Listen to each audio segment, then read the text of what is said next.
Ooh-wee. Flores back in Minnesota. Hashtag hire Daronte Jones.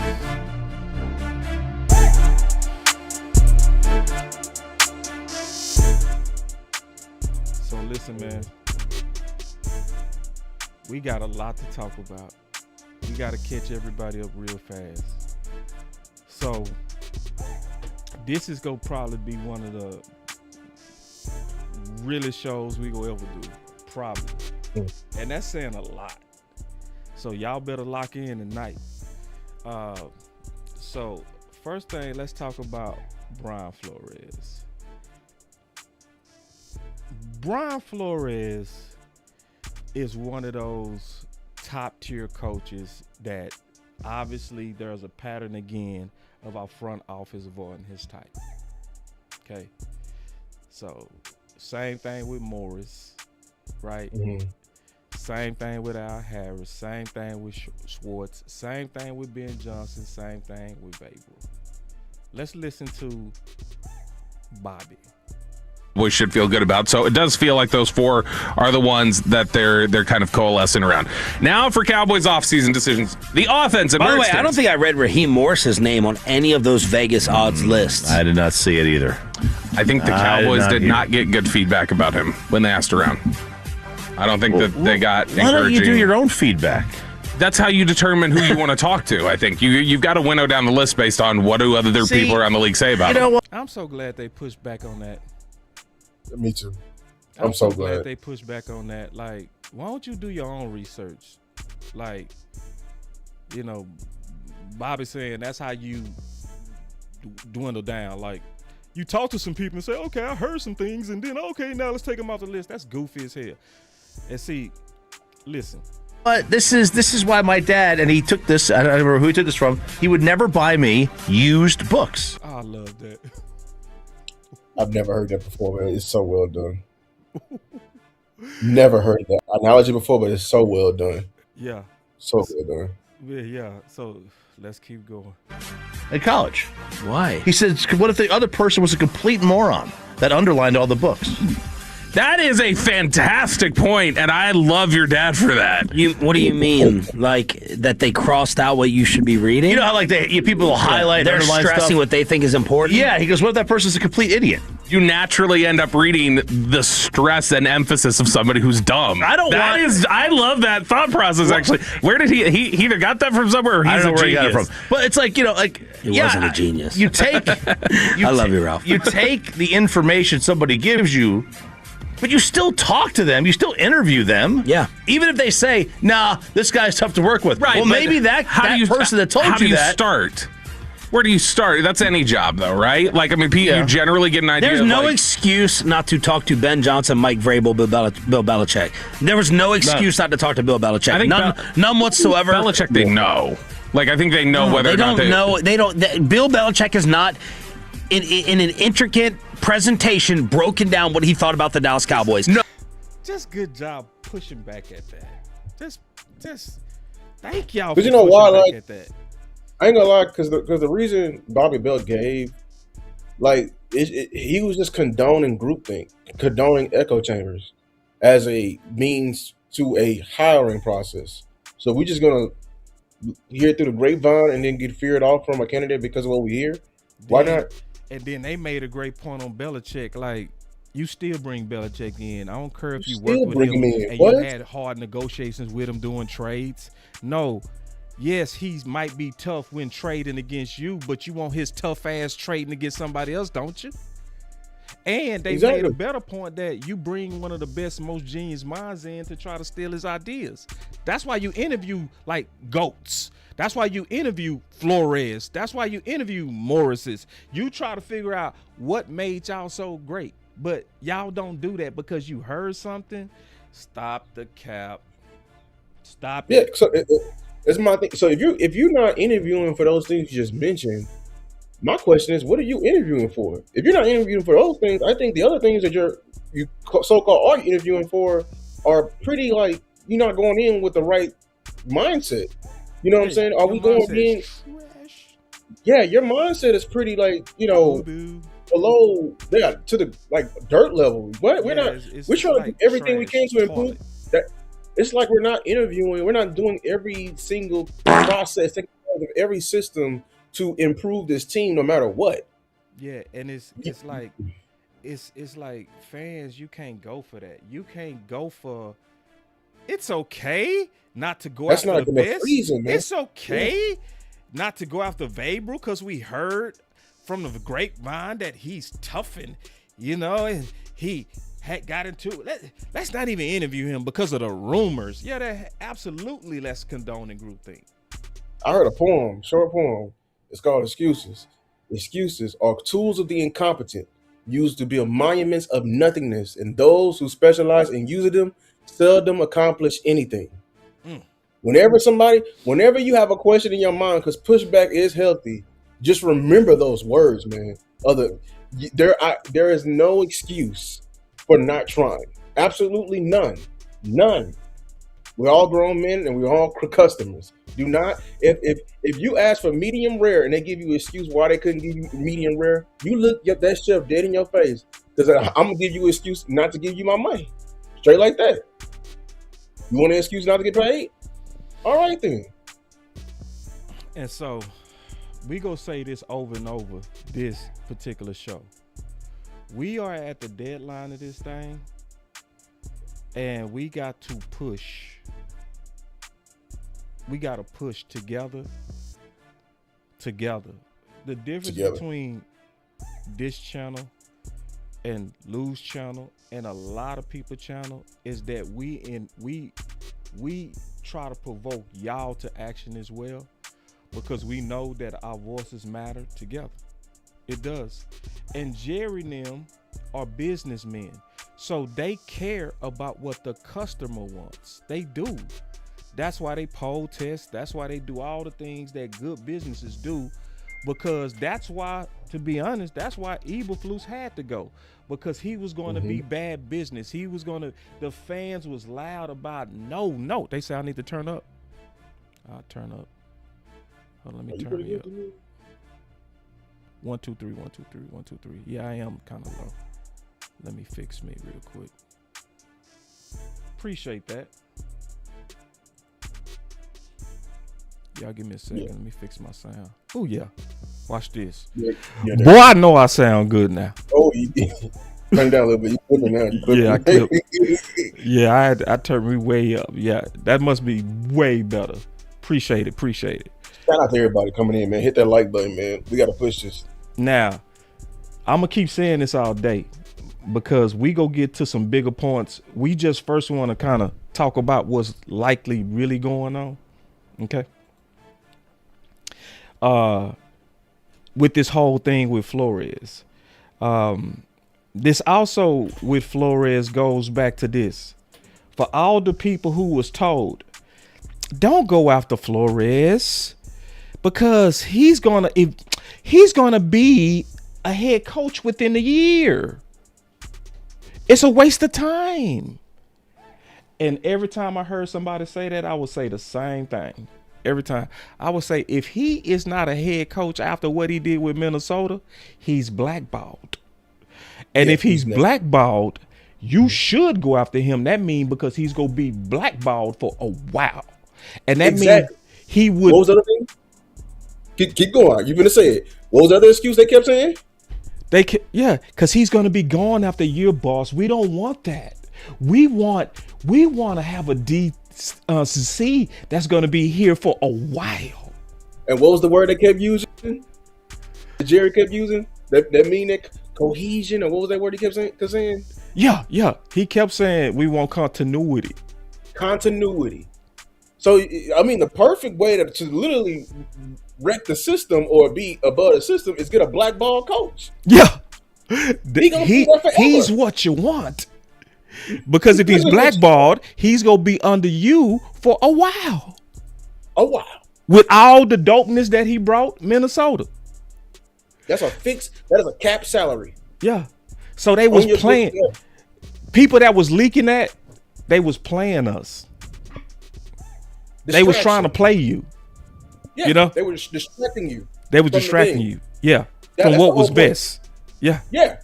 Because they knew, because let's just sit back to yourselves. Brian Flores is the hottest name out. Brian Flores has the hottest defense out. It only makes sense for the fans to want that defense here. It kicked our ass. So how do I keep you from going to? There's more than one way to keep you from getting where you are. I can either meet you with brute force or I can distract you. Distraction can come in normal ways. I can either distract you negatively and downplay it and say, Flores ain't that well, or I can distract you by like, oh, actually he wants bigger and better. The point is he's keeping you from the goal, which is wearing the star. All those things are keeping him for us pushing him, because at the end of the day, whether y'all like it or not, we had a chance to hire this man as the DC, which we were saying this entire time. There was a huge chance of that from the beginning. He ain't just sued the NFL just this year. The lawsuit been on for a while. And he's been. Do you know how many names he been through? He didn't put his name in Baltimore hat, the Steelers hat. It was more than capable, man. More than capable. I got to get this hashtag to work. Hold on, real quick, man. Hold on, what's going on with this? Okay, I'm gonna have to create another one. I'm gonna do it the next time you start talking. I'm gonna need you to talk for a minute so I can create another hashtag campaign. And somebody say because Flo was mean. Exactly. Because hold on, let me make sure I got my buttons working. I gotta make sure I get their comments in here because they cooking. Hold on real quick. Probably got too much. Yeah, I got this. I got it loaded, bro. It's loaded. We got a good show for y'all. There's a lot of stuff that happened. It's a lot of stuff that's happening, and we breaking this all the way down. We gonna show you a lot of evidence today too. We just getting started. All right, hold on real quick. She said because Flo was mean. Hold on, I gotta show this. This comment is dope. I like stuff like this. Yeah, we gonna get these comments in here. All right, so I got the comments working now. Let's see if it pop up. My stuff acting so glitchy. I swear, bro. Why you want to act like that today? All right, what else? Say because Flo was mean. All right, so here we go. Let's kind of get down also what really happened with. Now, let me say this. When you come to this channel, you have to. You want answers?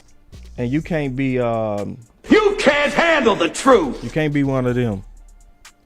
Putting our head in the sand ain't gonna make this better. See, that's why that wide net, you can't go for that. Like having a net that's wide but not meant for whales is a trash ass net. Your net, yeah, your net got to be able to. If you really want to take advantage of this DAC window, we should not be content with. They want to go younger. Look.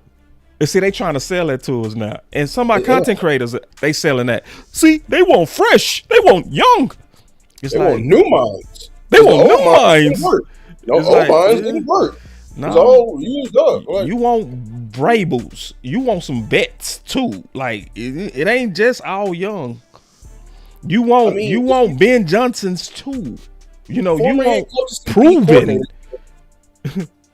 Like Morris is proven.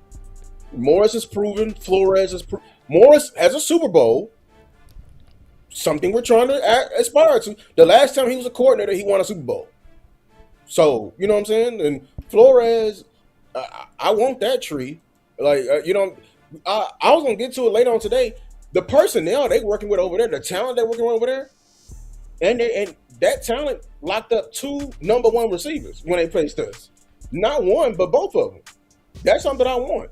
I don't know why we're capping and want to make all these legitimate excuses on why we don't want that for our team. Sometimes I just ask people, that question me online. I'm gonna start asking, hey man, do you want to win a Super Bowl or not? Are you willing to do everything it takes to win a Super Bowl, or do you want to get there a certain way?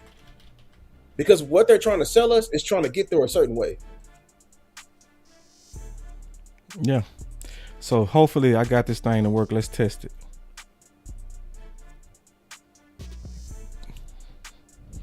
Yeah, like the other one. That's what it was. He like the other template. Yeah, the other template was kind of trippy. All right, so listen. So we got 2 hashtags. We got to get to work, y'all. I mean, right now. And see, we go make the case. I almost want to get into the case right now. I almost want to get right into the case and come back to Flores. I want to get into the case. Let's get into what's most important right now is getting Daronte. All right, hold on real quick. This is what I'm gonna say, and then we go come back to Flores. Let's handle Daronte first, okay? Okay. So because that's the most important. Now check this out. Now y'all stay with me and Lou on this, because you got to stay with us on this logic, okay? Now hear me out. If we don't get Parker descriptions that match Daronte's, then hire Daronte. Y'all feel me on that? Oh, I see what you're saying. Yeah. So let's talk about what we heard after the Daronte interview. We heard very impressive. Mm-hmm. We heard very detailed. We heard matter of time until defensive mastermind. Mm-hmm. We heard impress. We heard efficient communicator. We heard confident. We heard surprise of the search. So a lot of what's being pushed out there is candidates that don't have these type of attributes coming from inside. So hold on, let's look at this. So because I show you over here, I don't just tell you. I got that from what's coming from people on the inside. Yeah, my boy said, but Jim. Hell yeah, they still doing that Jim. And they doing a little bit of Parker. But it's still Jim. And let me tell you the problem with Jim. The problem with Jim is the bird in the bush. That's risking the bird in hand. The bird in hand is Daronte and Parker. Us waiting on Jim is allowing these other defensive coordinator or head coaches that's just getting started to catch up. So this is where I got all of that. Nick said, hearing some good reviews on the interview from Daronte yesterday. He impressed some people in the building. Now, stay with that word some. Efficient communicator. Ain't that what I said on the list? Right? Impressed, very impressive. Yep, that's on the list. Impressed. He said a big deal in the search. Confident in what he preaches. Yep, I put that on there. Confident. So y'all see I ain't making it up. He's been a surprise of the search. I put that on the list. Yeah. So then this is David from Blocking in the Balls. Let's talk about what he's heard from the inside. He said, heard that Daronte Jones was very impressive in his virtual interview. Very prepared, very detailed. Yep, very detailed. See, I'm showing y'all, I'm quoting what's out there about Daronte. I ain't hearing this on Gannon. I'm not hearing this. I'm not hearing this on Jim. Because you know they ain't, you know. I heard it's been 24 hours since Gannon, right? I have heard nothing. That's why I say, listen, bro. If you ain't heard, and this is why, trust me, y'all, you can't have no pet cats right now. You can't. I like Parker. I like it. He come from the Fangio tree. You better go look at what they really saying. You better go look at what's being leaked. And then we go talk about who likely leaking it. I'm gonna tell you who likely leaking it. Shoddy. I'm gonna tell you who likely leaking it. It's likely Shoddy pushing this out there. All right. Why do I say that, Lou? You know I got some evidence. All right. So let's go back in time. Nick Harris, right? Nick Harris, the one that's hearing this, right? Nick Harris is the one, right? I remember. Show me. Show me. That's my name, bro. That's my name. All right, so here we go. Listen. what are the chances that we roll into training camp and they're just going to roll with the receivers that they have? And they say Jonathan Mingo's going to get the shot at number 2. Yeah, I don't think that's going to happen. Sound pretty sure to me, didn't it? I don't think that's going to happen. He said, I don't think that's going to happen. Right? At least as far as the people that are pushing behind the doors for. Wait. And see, I said this before. He said, at least with the people that are pushing behind the doors. Mm-hmm. Write that down. Write that down. That there were people pushing behind the doors for wide receiver 2. Okay? Yep. And he said it confident. He said, I don't think that's going to happen based on the people that's pushing behind the doors. Now, this is before they got Pickens. Nick knew who they was looking at. Listen. Nick, this is something where I think a lot of people wondered, have there been too many hurt feelings for Amari Cooper to reconcile with this team? Is that even going to be possible? But you've said that this is somebody that is absolutely on the radar for the Cowboys as they still haven't filled that wide receiver 2 hole. Yeah, absolutely. Going into the 5th round on day 3, well, going into the 1st round, we could start there. Tedero McMillan was the top target going into the night, being like, hey, if he's there at 12, it's an easy turn in for us. We don't need to wait for the phone to ring for a trade back. We're going to make this happen. Obviously, he was not there. He goes to the Carolina Panthers. What was that at pick number 8? And they pick Booker, so they go into day 2, don't get a receiver. Go into day 3, they have an opportunity in the 5th round to pick a receiver in that instance. Instead, they go with Shamar James. And after that, receiver was off the board for the rest of the draft. And so, when I put in the article on Monday that Amari Cooper has had building interest coming out of the draft, it's like, okay, we need to look around to see who are available as far as trade targets. They had already been doing work ahead of the draft in that sense. And then obviously the free agent market.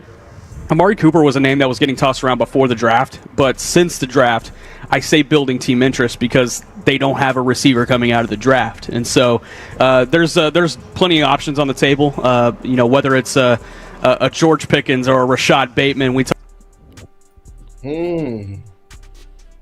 Those are the 2 targets. Wait. 2 targets. Yeah. Yeah. So whoever he was talking to knew about Pickens, and they was working on Pickens. And it was Bateman also was a real target. yeah. Yeah. So stay with me. Stay with me. Because Right remember, he said it was people on the inside pushing, right? Who was pushing? How were you guys able to get this deal done to acquire George Pickens? I think even after the draft had concluded, all of us were looking at your roster saying, man, they need to get another player opposite of CeeDee Lamb to sort of complete the offense. And you guys were able to get it done this week. Yeah, all credit for pushing it. Oh, who was pushing it? Wait. We're able to get it done this week. Yeah, all credit to Jerry and Shotty for pushing it. Who? So now you know who was pushing for Pickens. Mm-hmm. Jerry and Shotty was pushing for Pickens. So what is this? See, so now it makes me say, who is likely then Nick's source? Who is likely leaking all this information on how good Daronte did? Likely Shotty. Shotty himself. So it's just kind of funny to me that I just put out here. I say it's a civil war in Dallas. Shotty pulling for Daronte and Parker. The front office is the GM and Gannon guys, right? Mm-hmm. This is why I made that assumption. It's an assumption. Okay. It's because when you look at the pattern of how Shotty hires, he hires qualified strangers. Right. Jerry said himself he liked the ones who got their proverbial butts kicked. That's Gannon. So is fired. Yeah. And see, the reason why I said Jim is because Jim is the one that's being pushed the hardest locally. And Jerry said himself, I use the media. So that doesn't mean they water carrying. That likely mean they at least taking calls. So like, let me give you an example. So if you working for the media, right? You working for one of these local channels and you got Steven number, you got Jerry number, right? And you call it. And hey, in this DC, who y'all leaning with? Look like y'all got 4, right? And they tell you, we leaning on Gannon and we leaning on Jim. Now as you doing content for the radio, who people of power are pushing. And then Bobby said, I'm gonna see if he answered yet. He said, just FYI, I don't even know why he would care. But if I'm just some dude who just talking on the internet, why do you care? He said, just FYI, that's not true. Thanks for trying to help. And I said, of course, enlighten us. Who, Bobby, who's pushing who? Since you know. Because it's been confirmed. You can't deny it's been confirmed there is a split somewhere in that room. Right. Or the word some would not be used. Right. That's why he said some. Just like he said with receiver. The people that are pushing forward. Some. They're pushing. Yeah. If they're pushing, somebody pushing against it. They're met with resistance. Right. Yeah. These are quantifiable words. Logic. This is basic logic. And the details might be a little bit off. It might be a mix. Just like it was a mix of Shoddy and Jerry was in front office, right? So he was actually siding with Brian on that, right? You see what I'm saying? So technically, Bobby could be like, well, technically, it could be some bullshit like that. But ain't it funny? Like, this is what Bobby said today. I think they're stagnant, and nobody clip me out of context here and say I'm saying this is what it is. I'm saying, well, hold on, Bobby. You telling me you know. See, right here, he's telling me it's not true. But then when he was saying it on the radio today, he was saying, don't take my rank that I'm finna give y'all out of context. Why are you saying two things? Where contradictions is a miss. Am I tripping? Like, listen to him. He said, don't take me. Listen. and this is what I'm inferring from. Stop that, Peyton. This is what I'm inferring from. What did he just say right there? This is what I'm. What did he just say? I think he was trying to say inferring. Like, hold on. Listen. Stop that, Peyton. This is what I'm inferring from. What did he say?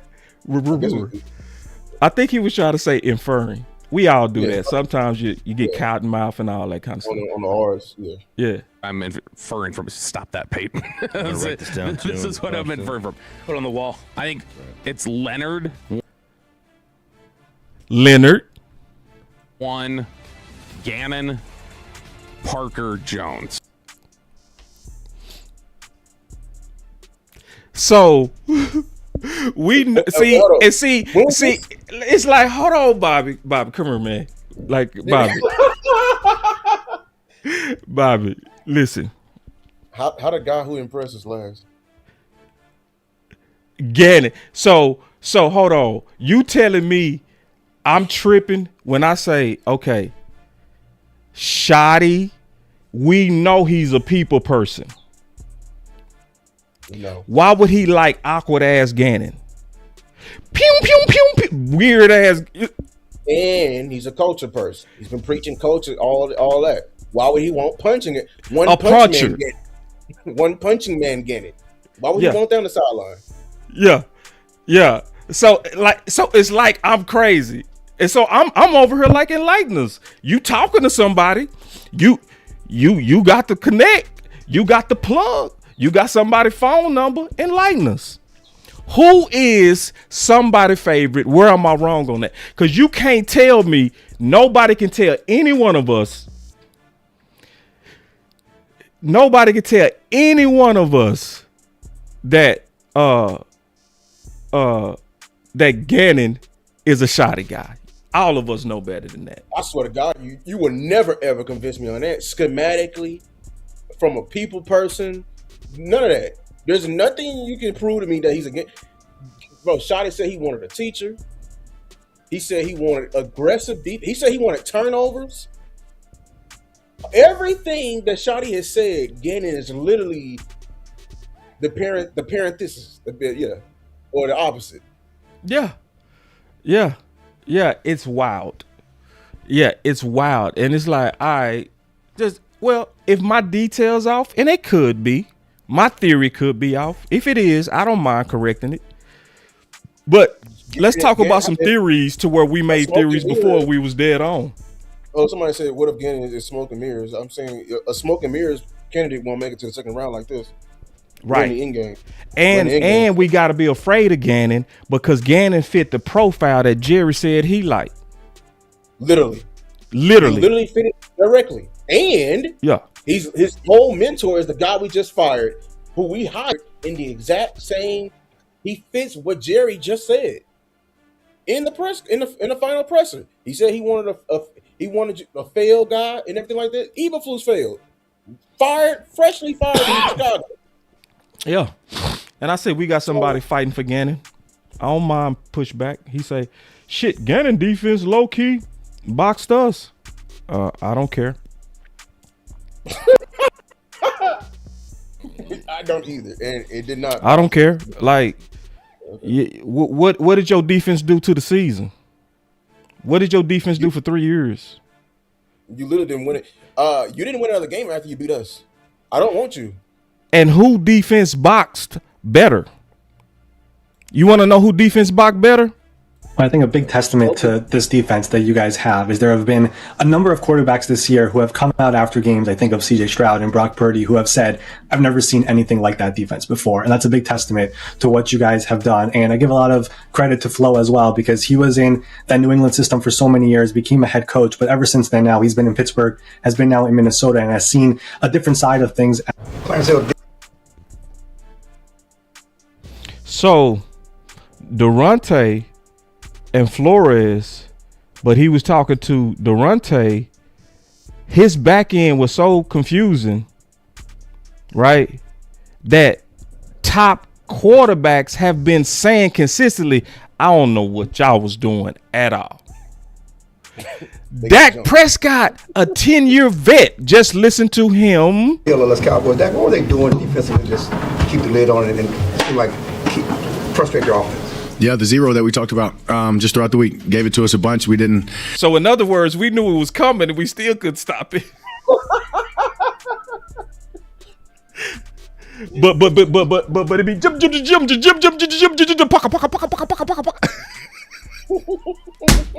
it! Listen, y'all better get to work. Listen. I don't feel sorry for nobody. If you ain't been on Twitter fighting for Daronte. Cause see, Daronte better than Parker, y'all. Oh, it's not close. And especially if you don't get this long list. Listen, we showed you the long list of what somebody on the inside likely shoddy. We showed you, right? This long list. This is it. If they don't have a list like this for Parker within the next 4 hours. He said the next 4 hours. And it depends on who it come from too. Have a good enough answer, and when you don't have a good enough answer for that, let me say that again. It depends on who that come from too, because I'm starting to notice a pattern. It's some people. If it come from, look at what they said. I'll be like, oh shit, not you, dog. Take your ass. Get.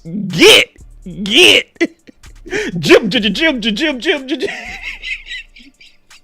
This shit's sick.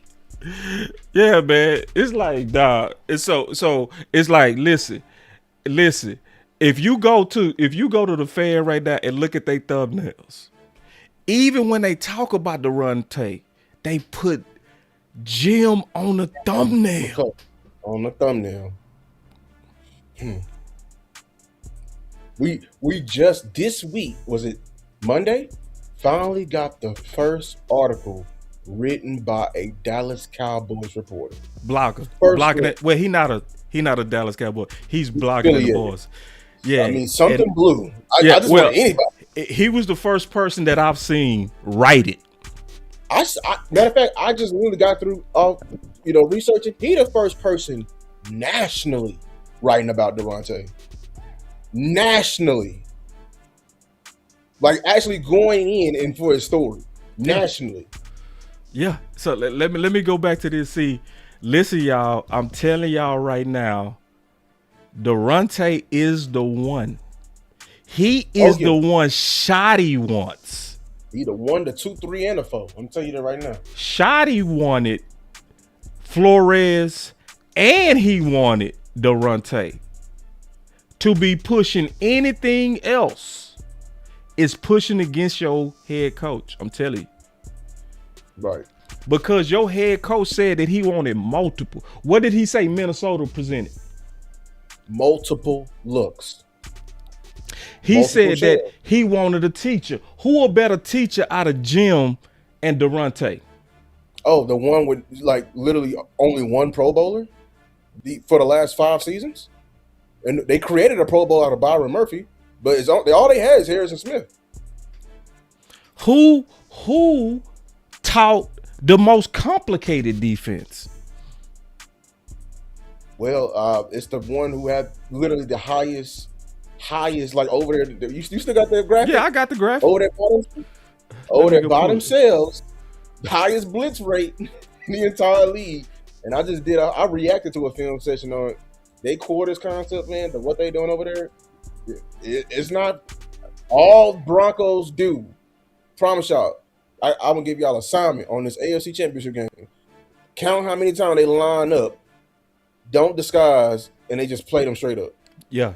They literally have the lowest in the whole league. They have the lowest disguise rate. Hold on, that's not it. That's the wrong one. Hold on. That's it right there. No, that was Shell. It said Shell. Hold on, I got the blitz rate. Yeah, we show evidence over here, man. You should have blitz rate wasn't the x-axis. I'm positive because it said Shell on the y-axis. I know there's more than one. They over there. They on the right on both. Yeah, look. That's right. This specifically says disguise rate. So if you look on the left, disguise coverage rate. Who is the lowest? The Broncos. I didn't know they was that low. Yeah, they the lowest.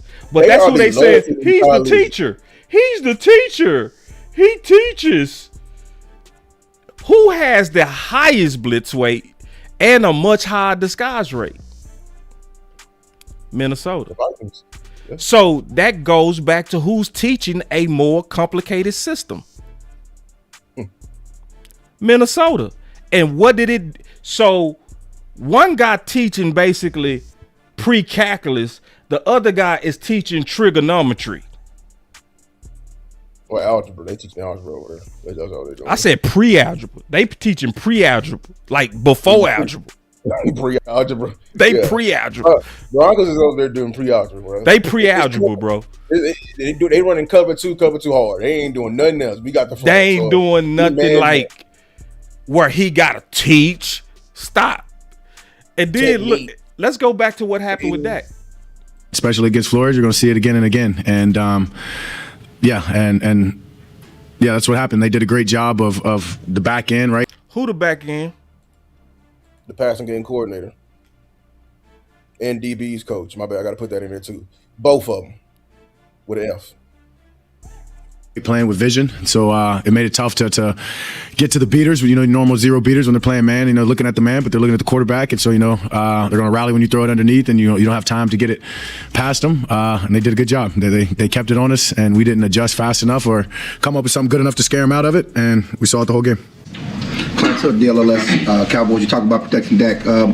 Did they do with the blitzes? Did they do things that surprised you? That it wasn't on tape, or what was the issue with that? No, it was just they did a really good job, Clarence, of kind of showing down, and we put ourselves in 3rd and long. I think we had 7 of our 16 3rd and 4th downs were 7 or more, which allows them to do more disguising. Who's responsible for the disguising? the shell, the safeties, the back end. Who was the coach?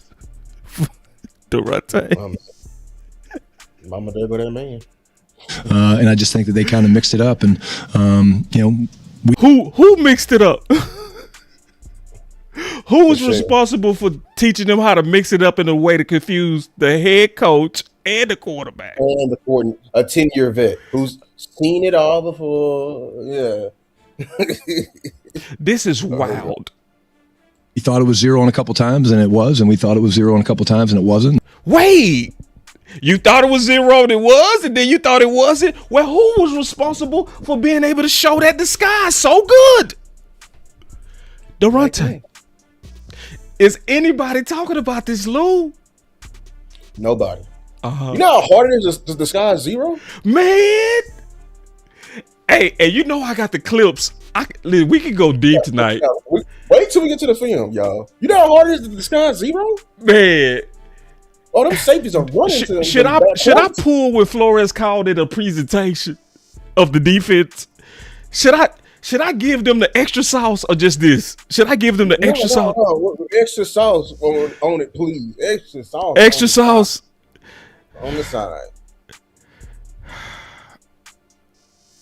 I ain't gonna do it, bro. We showed them enough. You think I should pull it? Nah, because I got it. No, pull it. No, yeah, don't. Because I could pull it. I'm gonna have to go to the direct clip, and it would be awkward finding it a little bit. Oh, okay, yeah. Wait till next. Yeah, wait till next. We'll get because I would want to go right to it. We already got too much in here. I don't. Yeah, we got enough. We got enough. Yeah. We got enough receipts. All right, here we go. Let's keep going though. Let's keep going. At the end of the day, I just think our execution was off, and I think I didn't do a great job adjusting, and that comes on me. And having looked at it this morning, we've got some really good answers that we feel good about, but it certainly doesn't help us get that game back. And so I have to own that from my seat. So let me go back to also this thing with Bobby responding to me. Like, why? And I'm just confused. Maybe my theory off. If my theory off again, I'm open to be corrected, right? But I see the evidence of the same person, Nick, who knew about Pickens, who knew that was some pushing for Pickens, right? All of a sudden, this same person know that some was impressed with these dots don't connect, dog. There was a civil war. Same. It's a civil war, dog. It's a civil war. The draft. Remember, it was a war for Booker. I wish we would have clipped out where he was on the table right before the pick, like yelling. You know what I'm saying? And then what they leak afterwards, they're like, oh, if Tet would have failed, Tet was on top of the board and everything like that. Man, listen. What show was saying it was a civil war before the draft? Look at what this thumbnail say. Now, what they'll try to do is paint you as a weird conspiracy theorist. You know what I'm saying? Yeah. That's what they'll try to paint you as. Who was the two people? It was two people. Somebody named Boss Show Me and somebody named Lou was saying before the draft, it was a tug of war for pick 12. What does that thumbnail clearly say? Stephen Jones versus Brian Schottenheimer, the final tug of war. And how did me and Lou put it together? Because they brought in Booker at the last week. Say it again. The very last visit was Booker. Was the very last visit. And so it was a lot of people out there like, they already got guards. They have guards. Boss, shut up. Lou, shut up. Why would they get Booker? Look at it. And what was we saying? Those are not quality. We were saying, ask yourself, what would you do if we was in a draft room with everybody with team weapons and they saw us pushing like for Booker? Would you do the same thing they did? Get us some guards, show us some guards. Yeah. I'll tell you about the power of distraction. Power of distraction. Suffice me. Give me something to calm my nerves to make me hush up. You know what I'm saying? If your baby crying over there, help him give him some food, man. Give him that McDonald's, man. You know what I'm saying? You got kids. You know what you do. Let's not act like we don't do the power of distraction over here. They were doing that with Rob Jones. I remember the Rob Jones. Sadiq Charles. No, not Sadiq Charles. What's his name? Sadiq. Sadiq. That's good enough. That's good enough. You don't need to know the last name. One more name. It was a swipe left. Swipe left. Let's explain swipe left because you the one came up with that. That was so dope. Oh, you know them dating apps, man. When they, you know what I'm saying? What you say when you got the something on there that look like your foot? Swipe. You got me dying when you see somebody that look like your foot. You know what I'm saying? You know, you swipe. Are you gonna take that? No. You know he was fighting. You know Are you gonna take anything? Yes. Your boy wants you to bring a date to the thing, and he like, man, how about this one? How about this one? Right. You heard a pick one. No, man. You know what I'm saying? Right. I want what I want. How I want it. Don't try to suffice me, man. And that's the war. That's the war. That was the war. That was the war. And see, we were saying the war when nobody was saying it was a war. Nobody. They said it was a major coincidence. They turned a blind eye to it. They said, why is guard is not a need anymore? Just because you got somebody, bruh. That was our main fight with Team Weapons. Bruh, if I would have brought in another Brandon Cooks, is wide receiver 2 done? Yeah, and listen, we ain't gonna fight Team Weapons no more. We ain't gonna fight no more. I need to poke you in that wound. We don't. We need to listen. We need to poke the fact that Bobby over here trying to act like it's not true, and it's like. So let me go to let me go to the most important thing we need to do. The most important thing for the next 2 or 3 days, you better flood Twitter. You better flood Twitter, and you better let Jerry know what you really want. And let me tell you something. Jerry wants to know what his customer thinks because he's smart. Like every businessman want to know what their customer think. So you should flood them and say what you want. I ain't gonna tell you what to think. I think we made the case that Daronte is clearly the best out of all of them. Clearly, yeah. It's clear. They also made the case because they the ones who came out with this long list. If me and Lou didn't make this up, they the ones who said this about Daronte. So do you have a pet cat over you? I like Parker. I like Jim. Does Jim have all of this leaked? Very impressive, very detailed. Matter of time until defensive mastermind. That sound like Shotty, y'all. Oh, you missed a tweet too. You forgot what they said. They was also impressed with the first interview as well. They didn't leak what happened in the first interview until it was leaked in the second interview. Man, y'all better get on Twitter and fight. I'm telling you. The hashtag is. So why would I just want people to ask yourselves? I mean, if he impressed in the first interview, shouldn't we know about that? Right. And then the same person, another one of them ghost accounts. Oh, he's a ghost. The Jim ghost accounts.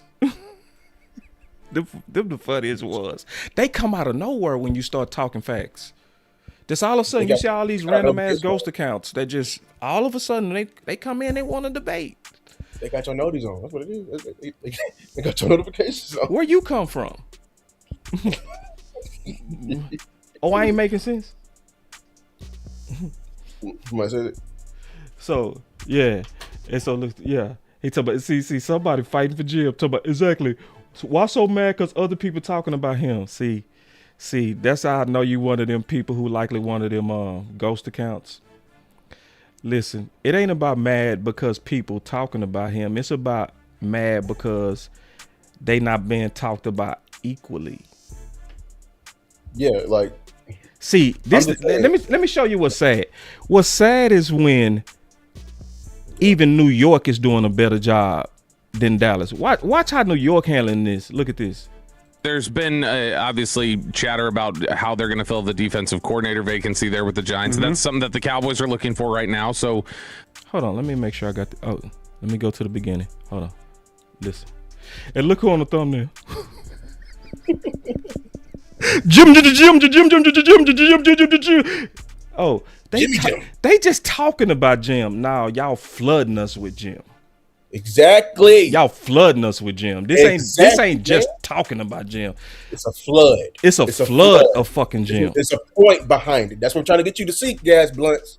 It's force feeding the fuck out of Jim, man. I need you to pick your head up out that sand, Gas Blunts. That's all I'm asking you to do. He likely a ghost account, bro. Nobody that's stupid. There's been obviously chatter about how they're going to fill the defensive coordinator vacancy there with the Giants. And that's something that the Cowboys are looking for right now. So there's potentially some competitive areas where they're looking at. Rex Ryan's name has been floated out there. Jim Leonard is one that's been buzzed about potentially. How do you see them addressing that position? Jim. It could be Anthony Weaver. Or Denard Wilson, both of whom worked at some point for Harbaugh in Baltimore. The names haven't. There's been no one name that we've been able to focus on. God damn. That's all we've been praying for, though. Wow, there's not one name we've been focused on. They go say, "Oh, we mentioned the others." Yeah, you did. Yeah, you did. You gave him a segment, man. No, you gave him a segment, but you gave Jim and Gannon hours. You gave them but look at the Giants versus Dallas. Look at the Giants versus Dallas. They say we ain't focused on just one person. We're actually doing a thorough. We're actually talking about all the candidates. We're not like you guys. Nah, he say that. I added it. But that's some bullshit, bro. Like, look at this. In Baltimore, the names haven't. There's been no one name that we've been able to focus on. Offensively, Todd Monken. If he doesn't get the head coach. So let's look at Dallas. Nick Harris tweeted over the weekend, Cowboys Insider 4-star Telegram, hearing some good reviews on the... Hold on. The Cowboys interview from Daronte Jones for DC. He impressed some people in the building. Efficient communicator, a big deal in this search. Confident in what he preaches. He's been the surprise of the search so far. Team now directing attention to Jonathan Gannon on Tuesday to start the in-person interviews. And that's the thing is Jim Leonard is part of this process. If they want to wait around and get a chance to interview him or whatever else. Fuck! This was a time. Listen, this is where Daronte earned his own time to be discussed. He's the only one being interviewed. Yeah. He's the one being interviewed. He was the one that Nick tweeted about with all these details of impressiveness. And then all of a sudden, Jim. I'm not crazy. Now, again, I want to say this. This does not mean he water carrier. I want to be very, very clear on that. Because sometimes people do this because they have their favorite and they're pushing their favorite. You feel me? Or sometimes people do that because they really believe Jim is the best. Or they can also be using the name as a cash cow. That could be a good one too, because he's a hot name. He's a hot national name. Right. Yeah. So it could be a cash cow. Yeah, it can be capitalism. This is go do numbers. Because see, this is what I noticed. When we talk about Flores do numbers. Exactly. Boy, when I talked about Flores, that thing. But look, I ain't crazy. Look, this whole thing was supposed to be about Daronte, look. Nick Harris tweeted over the weekend, Cowboys Insider 4-star Telegram, hearing some good reviews on the Cowboys interview from Daronte Jones. Because to me, this would have been a time to say, yeah, he's a very impressive guy. He's somebody that has a teaching background, a literal teaching background. He's a certified teacher. He customizes it. He also had, this is a time to educate the fans to me. He's a guy that come from a very complicated system, one of the most advanced systems in the NFL. It was none of that. It was... He has a super giant tree. He has a super giant tree. Yeah. He's worked with guys like Lou and Romo. He's worked with Vance Joseph, also like Jim. You know what I'm saying? He come from Flores, Zimmer, former DC with the Cowboys connection right there. It's so many angles you could have did right there. Talk about his upbringing, how he been coaching even in college, former DC, even at the damn LSU. He also has time with Wisconsin where he had a better defense than Jim. He didn't lead the defense, but he was a damn positional. You see how I can just rattle that off? It's okay. And see, Gas Blunts defending this again. The ghost account defending this again. He said, everybody does this. Didn't I just show the receipt that New York say we're not doing that? Guess that ain't everybody. Didn't you just hear them say we're not doing that in New York? We're not focused on one guy like that. But this Gas Blunts, Atlanta ain't doing it. They didn't hire Jim. Atlanta didn't do that. They got Jeff Ulbrich. Titans ain't did that. I mean, they wanted Robert Saleh. They didn't do that. So I guess they're not doing it in Tennessee. Yeah. I bet you. Everybody does that. Ghost account. It's been a lot of ghost Packers accounts. Not doing that. The Packers. The Packers. Yeah, the Packers are a favorite to get Jim. I bet they're not flooding to just Jim. They interviewing every damn body. Yeah, because I'm still trying to figure out how Bobby go tell me it's not true, but then when he talked about it, it was like, is the order I think it is. And I think they'd be happy with any of the four, but I think that would be the order that they likely are at right now. I really need to start and hearing the order that he talked about. He said this is the order that day. He said Jim first, Gannon, Parker, Daronte. The strongest, in my opinion, at the end. The weakest, number 2. The one with the most qualified resume coming from the hottest people. Dallas, are you that stupid? No. Number 4. Ain't no way Dallas that stupid. Mm-hmm. Now, when you see an allegiance to losers, that's likely Jerry. That's why I made the assumption, because he said that. He said, I like the guys who got the proverbial ass kiss. Didn't he say that? Didn't he say that? And his history checks out too. This is the listening we're telling everybody to do. Here's that listening coming back.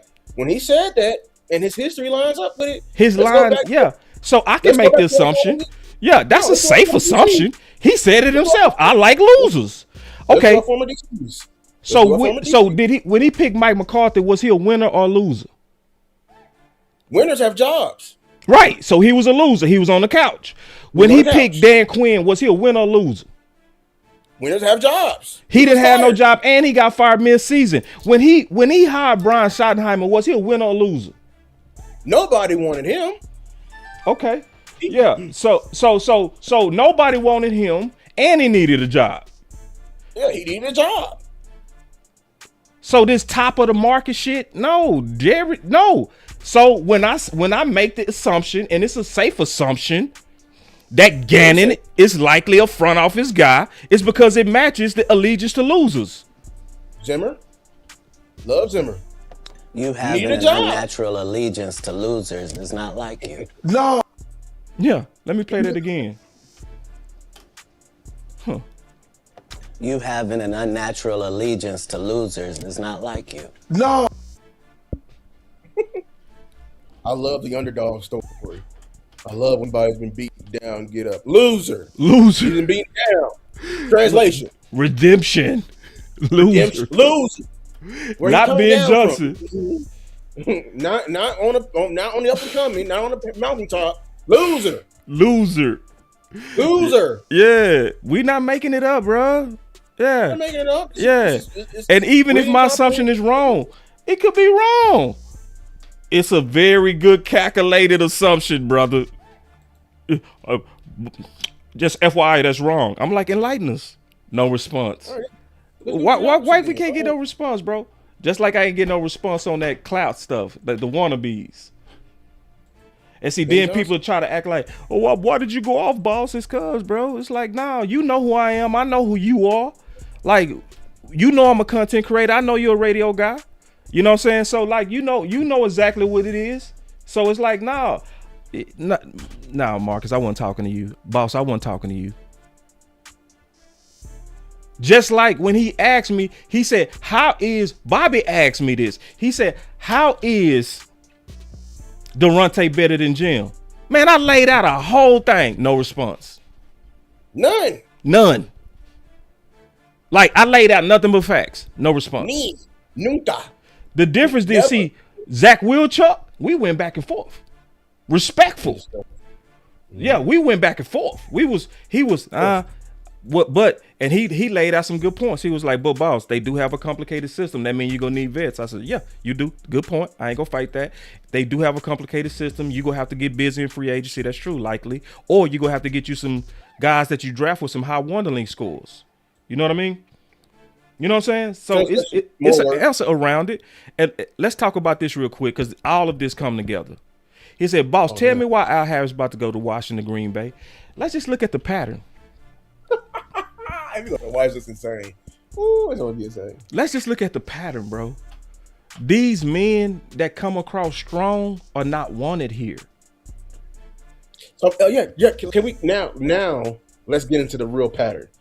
Because I told you about distractions, the power of that. They are it's a very loud pattern of all the people that don't fit Dallas, or they heard through the grapevine that they don't like, or don't fit the culture that Jerry has built.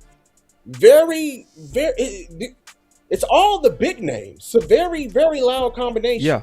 And some people like to say it's race. I don't think it's race. I think it's the people that's coming in strong. I don't think it's black. I think it's Jim Schwartz. It's Al Harris. Right. It's Morris. It's people that you know where their agents go be like, you gotta come on with it. You know your worth.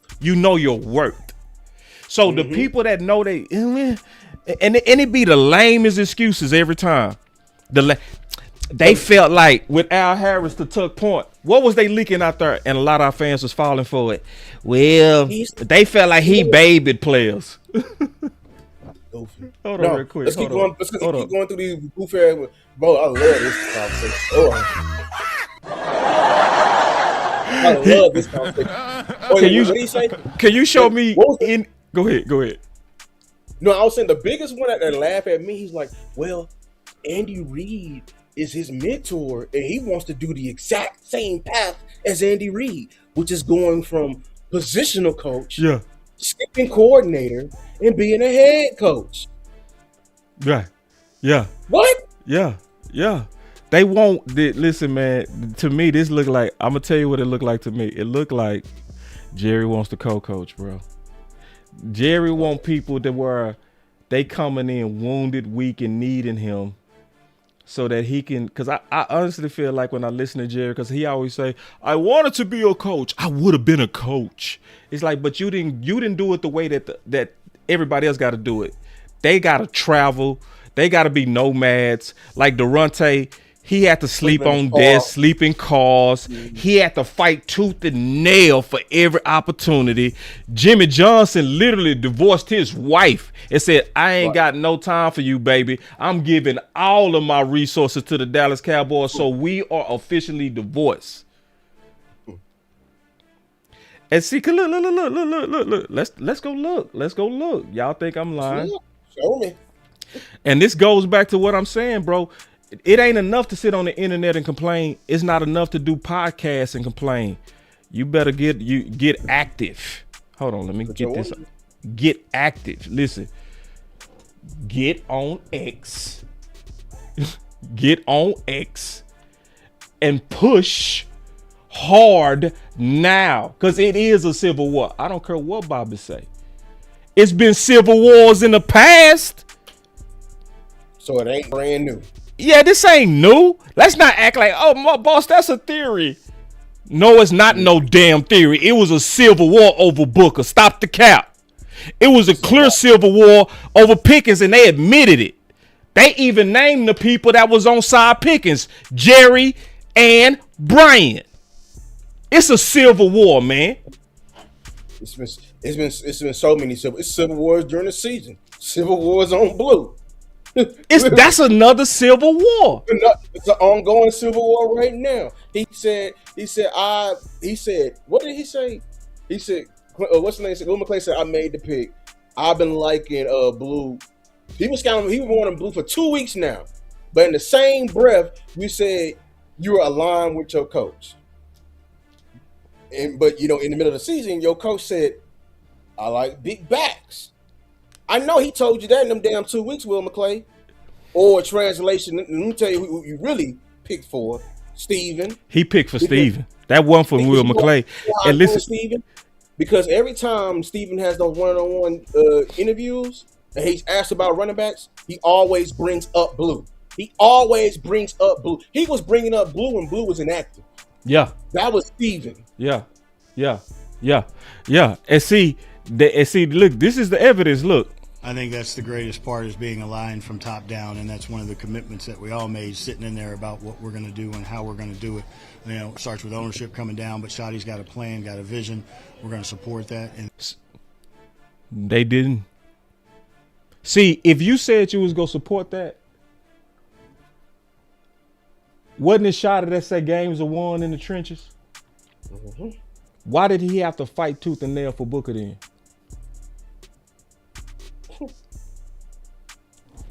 Me and you went through 37 years of Shotty history where they consistently had big backs or backs that was around 5'11", 215, Williams size, right? Everybody, and I'm talking about consistent, 37 years of consistency.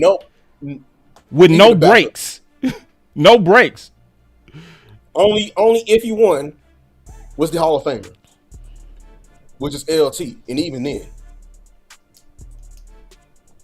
I looked up his highlights. He actually could run like what Shotty wanted. So, and see, at the end of the day, Jerry liked people like us. I mean that. He liked people like Shotty. He liked fighters. That's why he liked Shotty. That's why he rocked with Shotty with Pickens, because he saw Shotty fighting for Booker. And let's ask a question: was he right? Don't spit all this damn money. Was Shotty right? Was he right? Was he right? Was he right about Booker? He was right. Oh, he was damn right. He was damn right. Ain't it funny? Right. Ain't it funny? Cass was saying all those people that comped him to Zach Martin, you got it. You ain't got. Foot said that. Like Foot said that. He was like, yeah, that line about comparing him to Zach Martin. Guess what they saying now? Guess what? He had a better year than Zach Martin. BJ said it. I saw he had a better rookie year than Zach Martin. When we said it before, they lying. They're lying. They just trying to be right. Oh, yeah. Now Jerry want people that's gonna push back to win. He don't want no yes men. Man, listen. When I went to the entrepreneurship program, I never forgot this, man. We had a guy that came in, he was a billionaire. And he said, let me tell you the people I fire first. He said the people I fire first are the people that watch us go into a ditch, and then after we go into that ditch, say, I knew it. He said, I fire them first. He said, tell me before I do something stupid that is stupid. I never forgot that. That's why I speak my mind. That's why I willingly go against the crowd. When everybody's saying, Parker, or Jim. And I'm looking at all this evidence that the actual ideal fit, the actual perfect fit. And when I say perfect, I ain't bullshitting. Perfect. Today, we'll put hands on people today. Come on, put hands on people. Hey. Let's go, baby. Let's have a hell of a day. Keep showing up. Yeah. We can make some plays today? Of course. What the other coaches doing, Lou? Are they dapping up all the players? Or they just kind of walking around? Who the guy? Reading the script for the practice. But who the guy doing exactly what Shotty makes his coaches do? No. Who doing that on their own? To strangers. These boys are strangers to him. Yeah. Strangers. Yeah. Strangers now. Strangers. I had an interview with one of his players today. D. Yep. Mm-hmm. And D talked about that when he left, he was mad at Daronte. And he didn't think Daronte was going to help him. Guess what Daronte did? wrote him a recommendation letter, came on his podcast right after the Minnesota draft, and this is when Daronte was burning hot because they led the whole league in interceptions. He still made time for his former player. Who does that sound like? And he was still interviewing. I just found out today, Daronte was interviewing for DC jobs then. And he made time. That shows you care. Like Shotty. Relationships that are built on trust, respect, connection. I'm really good with X's and O's, but I'm great with people. So if you're doing it for the money, I would always encourage people not to. If you're doing it for the fame or popularity or whatever, I would say I would discourage them to do that. But if you're doing it because you're actually genuine want to help out and build genuine relationships, I think this is what this all is about. You know, it's about building genuine relationships and having players come back and do great things, you know, or being invited to players' weddings and stuff like that. I know. Yeah, get that left one, not the right one. Get that left one. Get that left one, dog. Hey, where were you at? Where'd you go, Smith? Leighton Vander Esch's boat. Something Roberts. Here? Out here? Ray Roberts Lake. Oh, that's cool. Hey, deep half, let's make some plays. Cover two, make some plays. Let's go. Let's do it. Put hands on dudes today. Go put hands on dudes. Show them that CIAA about now. Come on, babe. Yeah, I see you right there. Hey. I see you right there. Like twin. Now today, go put hands on people today. Come on, put hands on people. Hey. That boy shot trip. He said, and boss. So can we go through the checklist real quick of the fit? This is why we calling him Black Shotty. This is why we call him Black Shotty. Let's talk about the fit. The relationships are genuine. He talked about somebody who loves football. Can y'all show me? Nobody, I've not met anybody, and I do mean anybody. Player, me neither.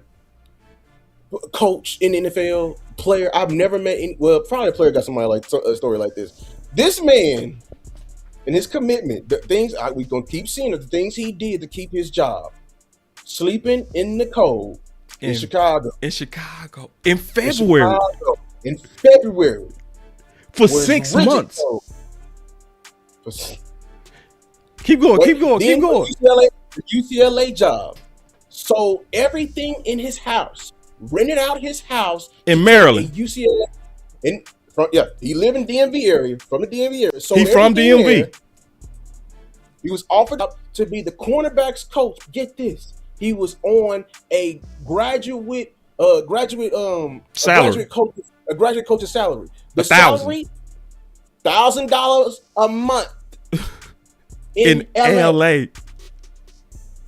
He only survived because he sold everything in his house, and he was sleeping at the facilities. No players knew. His house was the facility. His house was the facilities. Now, Shotty say he want to coach that love football. You can't show no clips of Jim doing that. You can't show no clips of Parker doing that. You can't show no clips of Bullen doing that. You ain't gonna show no clips of Orr doing that. I know you ain't gonna show nothing Gannon of doing that. Oh yeah. I know you ain't gonna show nothing Gannon doing that. I've never seen anybody who literally not only loved football so much, but kept fought so hard to keep his dream alive like that. And then I've never seen somebody do that, bro. I've never, bro. Listen, I love football, but by day 3 in Chicago, I'm coming home. Mama. Hey, football not for me. I tried coaching. It was good, but I think the Lord spoke to me. And I love football, bro. I love football, dog. Yeah.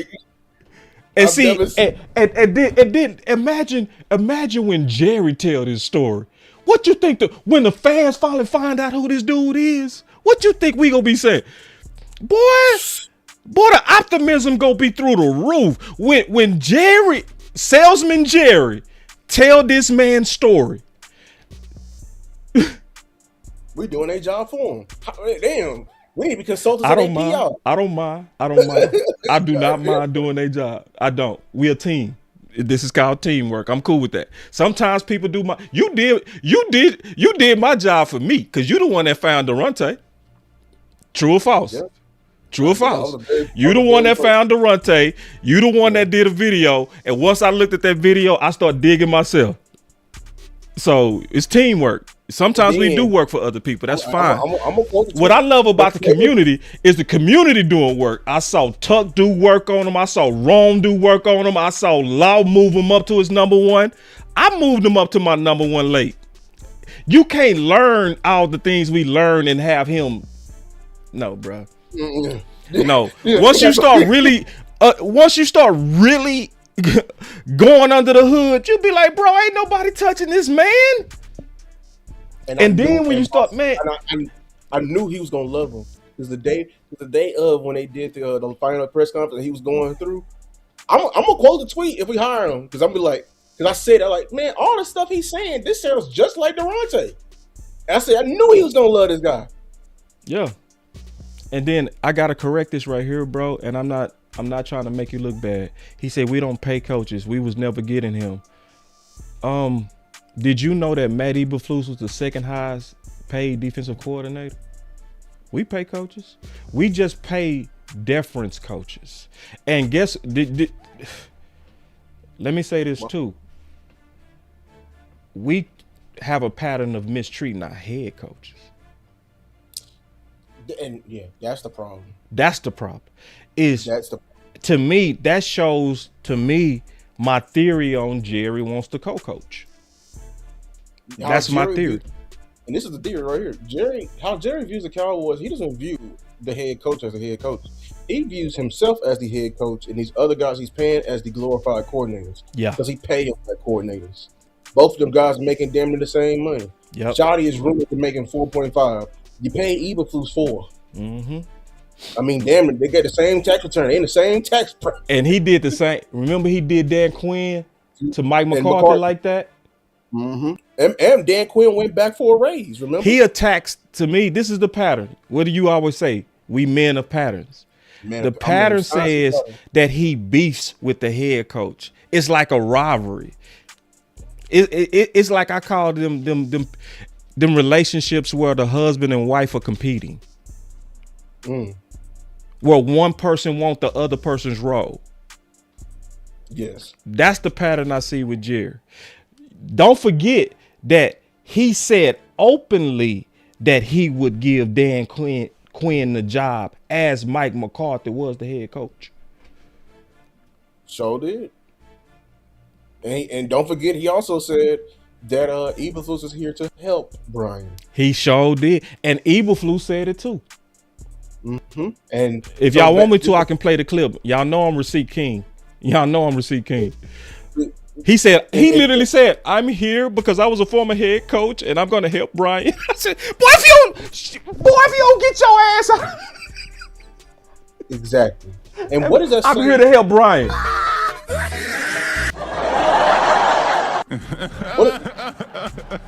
What does that say about, my bad. What does that say about Eberflus's original role here? If he's here, he's paid the same amount of money as Brian, and he's here to help Brian. Eberflus is a fail-safe. And it turns out Brian was the real fail, because your fail-safe was ass.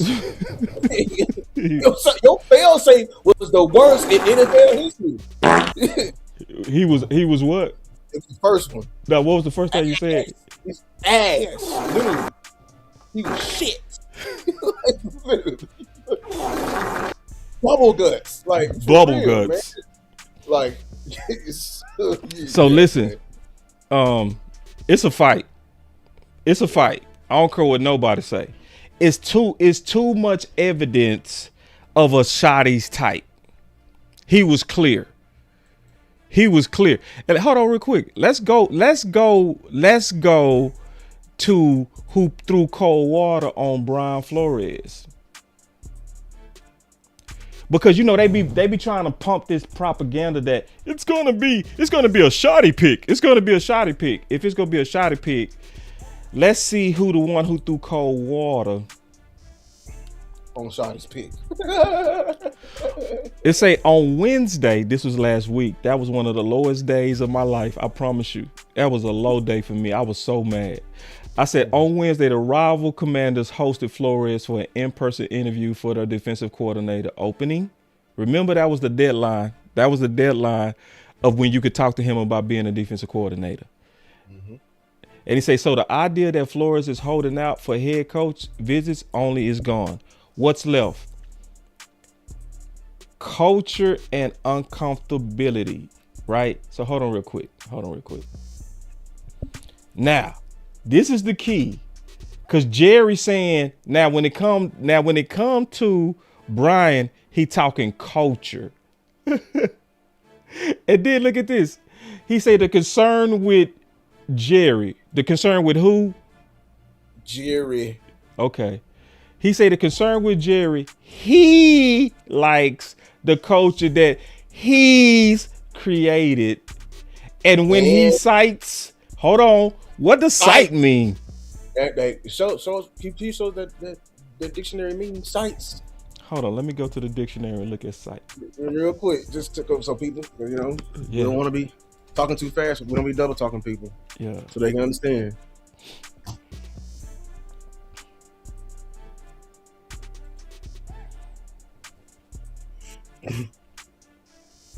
There you go, right? Cites means he's quoting him. To quote. To mention. Quote. Yep. That's citing. He cited him, y'all. Quote. This is coming from Jerry. Jerry is the one who threw cold water on Flores, not Brian, according to Mike Fisher. Y'all saw the definition of cites. We ain't make it up.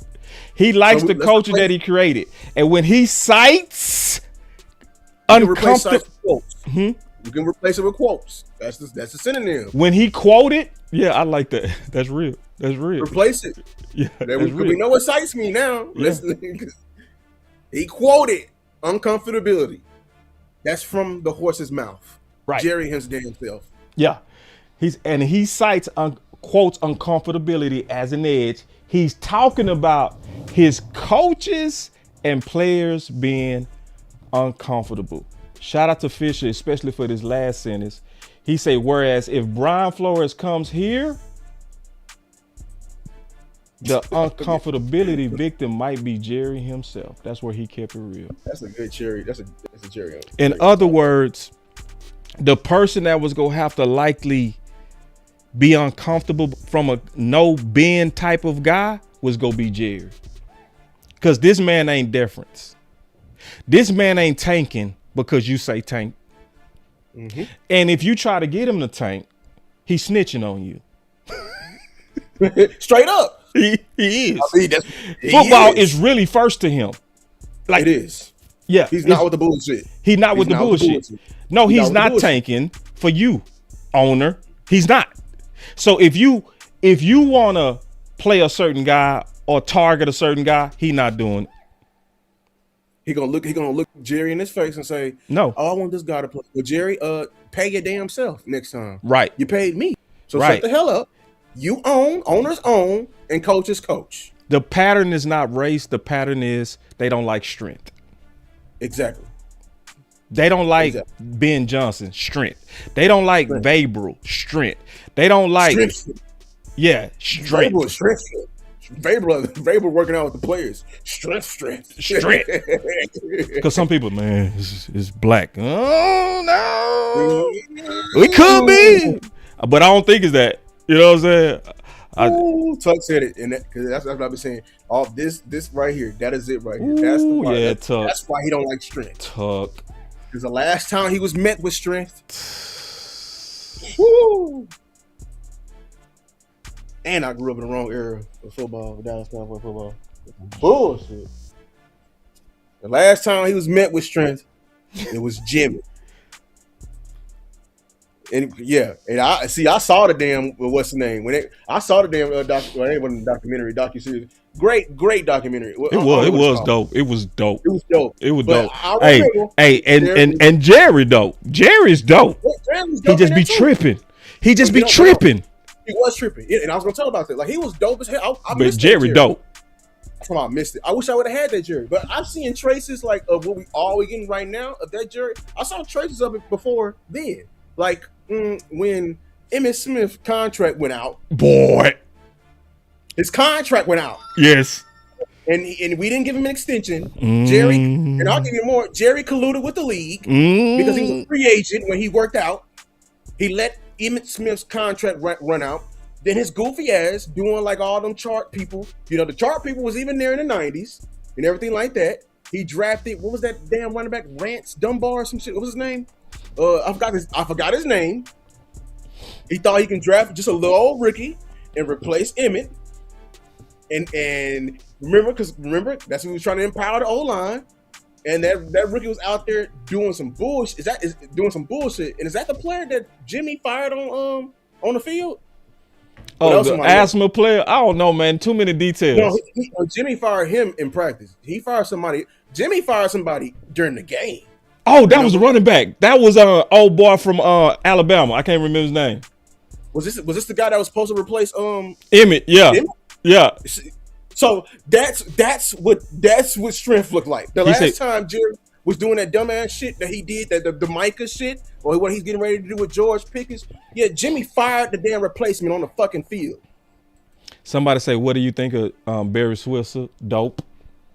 He was dope. He was dope. And see, a lot of people ain't gonna say that, but I say, nah, man, that was a hard management job he had to take on, y'all. Like, nah. He was a champion before he got to the Cowboys too. He had a different style than Jimmy, but no, to manage what he managed, he was the same as Jimmy. He was more fiery at Oklahoma. Yeah, but he wasn't when he became a Cowboy. But So now I'm not the guy that's gonna ever speak down on Barry Switzer. He brought us a ring. Yeah, he was a good manager. He was a great. He managed this thing. Overseer. Yeah, overseer. Not many people could have done that. Like a lot of people try to act Harbaugh like on steroids. Yeah, he's Harbaugh on steroids. Yeah. And then what I like about him is the players also spoke highly about him, except Aikman. Aikman wanted Jimmy. He wanted that bad cop, good cop. Everybody else was like, we rocking. But anyway, this is the deal, y'all. This is what it come down to. It's real simple. All right, y'all stay with me because we wanted to kind of show the whole case today. Okay, this is what this come down to. If we don't get Parker descriptions that match Daronte, and see, I hate that I said that because I know I got some ghost watchers right now. Mm-hmm. So what they go do is they go out there, they go preemptive this. They go out there and they go, the reports are Jim.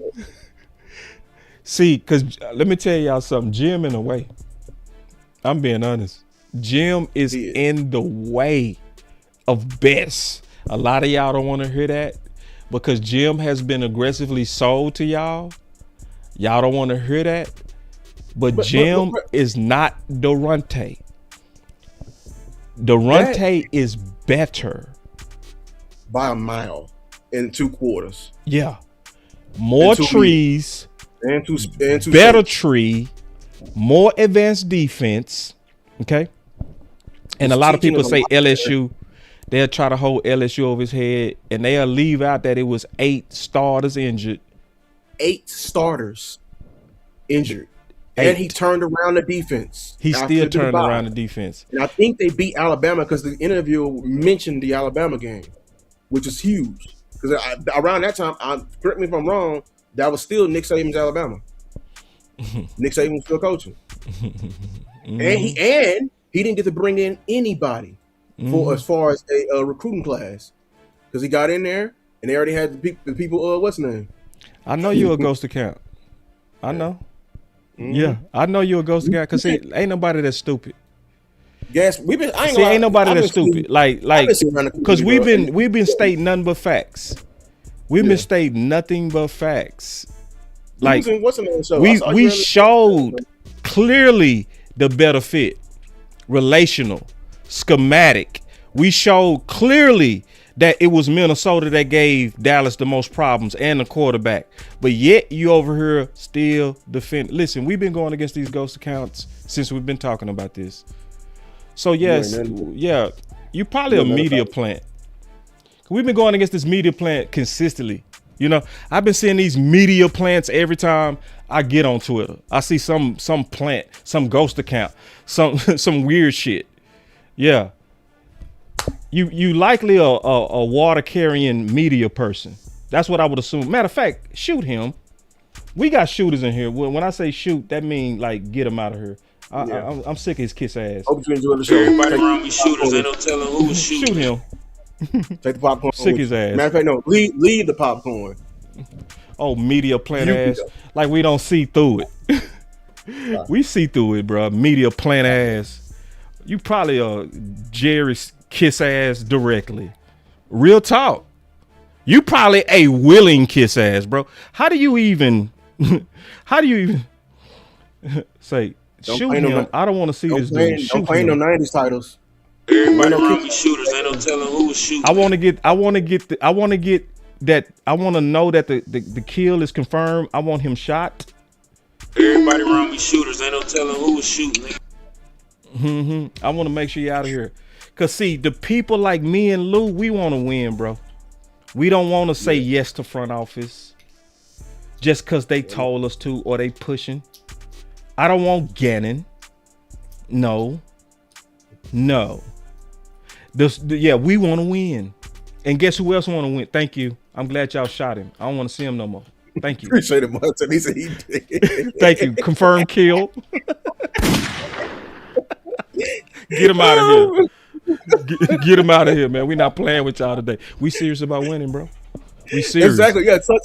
I saw him. See, yeah, he been acting goofy. You know, I heard him and y'all stream. Yeah, that's what I'm saying. Get your So he going from stream. He's going from stream to stream. Stream to stream. Jim. Bitch, you a plant. That boy said grab his dog tag and tell you be playing Call of Duty. Yeah, grab his dog tag, put that boy in the ground. This stream is for people who want to win, dog. This ain't for people who sucking up. Front office suck ups don't belong here, dog. These are for people who are fans who really want to win and don't mind making their voice known, especially with evidence and facts. This is not emotion. We presented. Look at all the work that we've all done. Look at all the work. Look at all the guests that we had to confirm our list. Because I didn't have Daronte at the top at first. I had Bullen at the top because I was pushing and I was thinking that DC experience was more important. But as I did more and more research, I'm like, nah, it's Daronte. And it ain't even close, bro. It's nobody that match him, bro. It's not even close.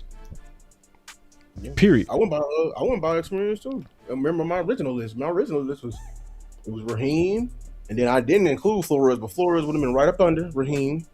I wanted to win, and I'm not giving any excuses on not to target the big whales because that's how bad I want to win. You know what I'm saying? Yeah. I had Al. I wasn't going to hold no grudges over Al. I wanted Al. Then I had Daronte as my number 3 confirmed. And then, hey man, if I even had somebody to comply with you know what I'm saying, front office they regular ways of getting an old dog. I had Schwartz in there, a good old what's the name, but they even afraid to interview Schwartz or try. You know what I'm saying? Right. So I'm gonna say this, man. Listen, and I'm gonna try to talk y'all into something. Some of y'all gonna hate what I'm getting ready to say. You have to be the type of Cowboy fan that's open to do what's best for the team. Let me give you a perfect example. We fought tooth and nail about team weapons versus versus trenches. But that fight was a righteous fight. That fight wasn't about trying to win. That fight, like between each other, it was about what was best for the Cowboys. We were sitting in a situation that was a lose-lose for both of us. If you were saying we needed team weapons, you was right. If you were saying we needed trenches, you was right. The problem is we had 2 big needs. That was the problem. But this is what I love about team weapons and everybody that we fought against. Once we got Booker, they wasn't hating on Booker. And they wasn't hating on Booker on the way. You know what I'm saying? So let me be clear. I'm not hating on Jim. I'm going to talk about the things that's amazing about Jim. The thing that impressed me most about Jim is that he had a fast promotion under Sean Payton. Because I know the history of Sean Payton. I know he's not the type of guy who does favorites. He'll have an undrafted free agent playing under a first rounder that he just drafted. He did that with Ingram. You see what I'm saying? So that tells me he has a no nonsense, you got to earn it type of mentality. The fact that he promoted Jim so fast says that there's something exceptional about Jim. I'm also not going to discount all those years of him being a defensive coordinator. So I value that. But what I'm not going to do is I'm not going to act like 5 or 6 years at Wisconsin equals success as a defensive coordinator in the league, because it does not. It does not. Never has been it. So we keep going back to the main one. And I'm not going to act like that you are a better candidate than a man who ran a more complicated defense. See, when Brian Schottenheimer talked about Denver, he didn't talk about being confused. Neither did Dak. They talked about needing to execute better in the red zone, meaning they didn't really feel like they had no problems with y'all into the red zone. Until we started acting goofy. Yeah. We, the Cowboys. Yeah. We were driving up and down. We got to the red zone like 3 or 4 times. And then we started targeting CD, who was bracketed. When Pickens had the wide receiver 3 with Patrick Surtain down by himself. I'm going to keep reiterating that. That's what we did. That's what we did. Straight up. Yeah. So it's one of those things to where, no, like what we saying is based on research. We showing you blitz rates. We showing you disguise rates. We showing you the guy who was certified as a teacher. Jim ain't certified as no teacher as far as I know. Jim ain't sleeping no cars as far as I know.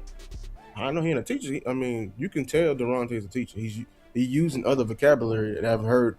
Every coach claimed they're a teacher. Never heard the word lesson plan. Yeah, curriculum and lesson plan. The only person and actually, in your interview, D confirmed it. He said he's going to teach and he's going to reach every single player in that room. He did say that. D also said he was the best coach I ever had and the best teacher I ever had. He said that I'm teaching what he taught me to this day. That's all I said. So people got to realize D is now an international coach. This guy, he's an international coach, the guy on the right, D. And he said today on the interview with me that I teach what I was taught by Daronte to this day. Daronte, when he was coaching at one of them universities, he had the number 1 and number 2 defense. It went down to 32 win, Lou. At Bowie State is when he started 9 freshmen.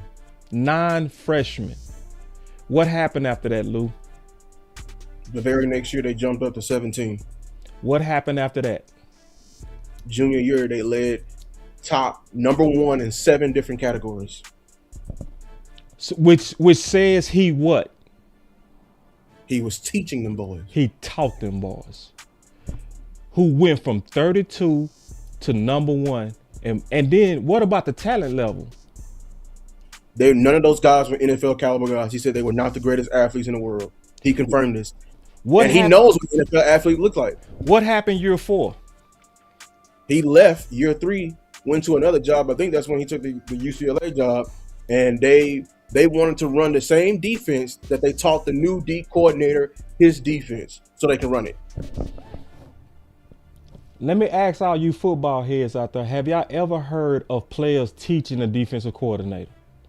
What does that say about the guy who taught them? He taught it so good they became teachers they damn self. It's not close, man. Quit playing. It's not close. This is why we got to get to work. We got a couple of days to make our opinion loud. Cause I do believe that I hit that dead on. Bobby said, "FYI, this is not correct." Okay, sure, fine. I think I did enough research to where I'm close. It's one of them things. You know how they do you 95% right. They'll be like, "You're wrong." Stop that shit. Hold on. He said, this is what I'm sick of, boss and Lou. Why we got to provide mounds of evidence and educate and others just allowed. He got a point. Yep. He said, and others just allowed to tweet. Nah, hold everybody accountable. I know. You know what, Tuck? Our credibility take long, bro. It does. It does take long. But you know what else? Our credibility is built strong over the years. Oh, it's strong. And that's why we're here, Tuck. Because the sports media and sports information and sports players, how it's this situation. I told y'all my anger for the local media is that they're not covering everybody locally. That's the thing that made me mad. And that the information is not far. Right. They can easily go with a simple search of a name, but they're choosing not to do it. And this is why we're here. This is why CFO is here. This is why Star is here. This is why Henny is here. This is why Boss is here. This is why Rome is here. DMV. This is why we're here. We're here to come literally purge the media sphere. We're trying to bring real football back. Not just you counting on me because of my credibility. I earned your credibility. I'm not here because somebody endorsed me and I got a bunch of followers and surface level. No, we're trying to bring it back. It's not going to happen overnight, but damn it, it's going to happen. And no, Jesse Holly did not respond. Because somebody say lurker mode, be right back. So be killing me. So allegedly, I didn't hear this myself directly, but I get a text, right? True story. I get a text. Hey bro, boss. Cause people know we've been covering this. People know that we did a good job of going into the details of how dope Daronte is as a teacher, right? So I get a text. Hey bro, I was listening to DLLS and Jesse Holly said there's no evidence of him being a teacher, right? And I know Jesse, right? So I'm like, let me go over there because Jesse good dude. He always come on. I ain't never had no problems with Jesse, right? He done came on many times. He's always been humble when I talk to him. So I said, hey, via Twitter, I said, hey, Jesse, much respect. And I meant this. I love the fun that y'all have over at DLLS. I heard that you said that there's no evidence of Daronte being a teacher. I said, so I'm not sure if that's true because people put words in our mouth, which is true. They put words in our mouth. So I didn't want to assume it. So I said, so in case you said that, I just want to get your thoughts on this, and this is what I played. Find someone that's a great teacher. So we all learn differently, right? And when I taught high school football, or when I taught in the high schools here in Louisiana at General Redden Franklin High School, you have to be a teacher. A great communicator. And I've heard from current players, former players, that they often credit your ability to communicate with them in a very relatable way as one of your greatest strengths. Where does that come from? You've had a mix of veteran players, young players. Look at the team right now. You have Harrison Smith, you've got Patrick Peterson, you have all these young guys. What is it about your personality and approach that has led you to? Another rumor that I'm hearing is that he can't teach young guys. What did he just say? He said you got all these mix and you teaching them all. It's like, Can I name? No. To them people, we here to show evidence, right? Yeah, we showing receipts. Yeah. Let me see if I can share my screen real quick. I just want to show. My computer's going slow. Okay, I'm gonna just read it off. You say he can't teach. His cornerback is Byron Murphy. Byron Murphy has been there every year since he's been there. Joshua Metellus is his strong safety. Hall of Famer Harrison Smith is his free safety. Isaiah Rodgers, y'all remember that name? That was the field corner from Philly. Fabian Moreau. Zamana Vaughn. I remember Fabian. Remember Fabian? Yeah. Jay Ward. Tavier Thomas. Theo. Look, Dallas boy, Jeff Okuda, who's a free agent. So if we get him, we should bring him here because he's actually his backup right corner at the Vikings. You know what I'm saying? Dwight McGovern. I just named you. Besides Harrison Smith, and you know these guys, and I know Tuck probably know more because he drafted. Yeah, he drafted. I just named you the only set of secondary that successfully locked up both your super weapons. Right. They're the only ones who successfully locked up your super weapons. Right. And I guess he can't teach right. He can't teach young players. Yeah, he can't teach right. Let's keep showing that he can teach. Your success where it doesn't matter who it is, you're able to relate with them no matter what. You guys know me. You're around me a lot. I'm full of energy and love what I do. I think someone that's passionate about football. I know it. Let's go, baby. We dictating today. Every day, love it. But the ability to take what is complicated information, what we ask our players to do in all three phases is complicated. We want guys that can say complicated information in a simple manner. And so when you're trying to figure out, when you're trying to install a defense, you want to try to make sure you incorporate every type of learning style. And if you ain't never heard say something to you that you don't understand, I need the ability to say it a different way. And so teaching helped me transition to football. And Jim can't say that. Jim can't say teaching, being certified in teaching and coaching, to whereas some players learn best watching film, some players learn best in walkthroughs, some players have to actually do it. He said something like that, but he didn't. He's not certified. So the difference between Jim and him is he's actually a certified teacher. Several times to get it. The same message, but say it a different way, because how you learn might be different than how Nick learns or how Ed learns. And you have to do that to where you may be a tactile learning style. What's tactile? Oh my God! Like, come on, man! Come on, man! Come on! And they never met, and they're saying these things, man. That's how you, bro. Man, this is how you connect a video. I'm saying it right now. Yeah, because see, what I did is, Bobby did his video on Jim, and everybody been out there, look at you. What about this? I said the same thing over the internet, and everybody was like, so? It's like, but his is better. It may be, some people are visual, but the lesson plan has to be. The what? The what? Wait. If he ain't teaching, why the hell he got a lesson plan? He got a wait. He in the NFL with lesson plans, curriculums. He got goals and milestones and objectives where players should be at. He's probably measured them week to week. What? Yeah. And see, Tuck. Man, bro, listen, bro. This has been a very weird couple of weeks, bro. I ain't gonna lie, bro. It's been a very weird. He said that's why you get response, bro. I've been getting responses like crazy, bro, and unsolicited. I ain't tagging ass. He said that's why you won't get a response. Oh, that's why I won't get a response, because I'm too recent. Yeah, ain't nobody gonna even debate me neither, bro. Like all these gyms and paka. Like, sit down, bro. Come to the lab. Let's talk this out.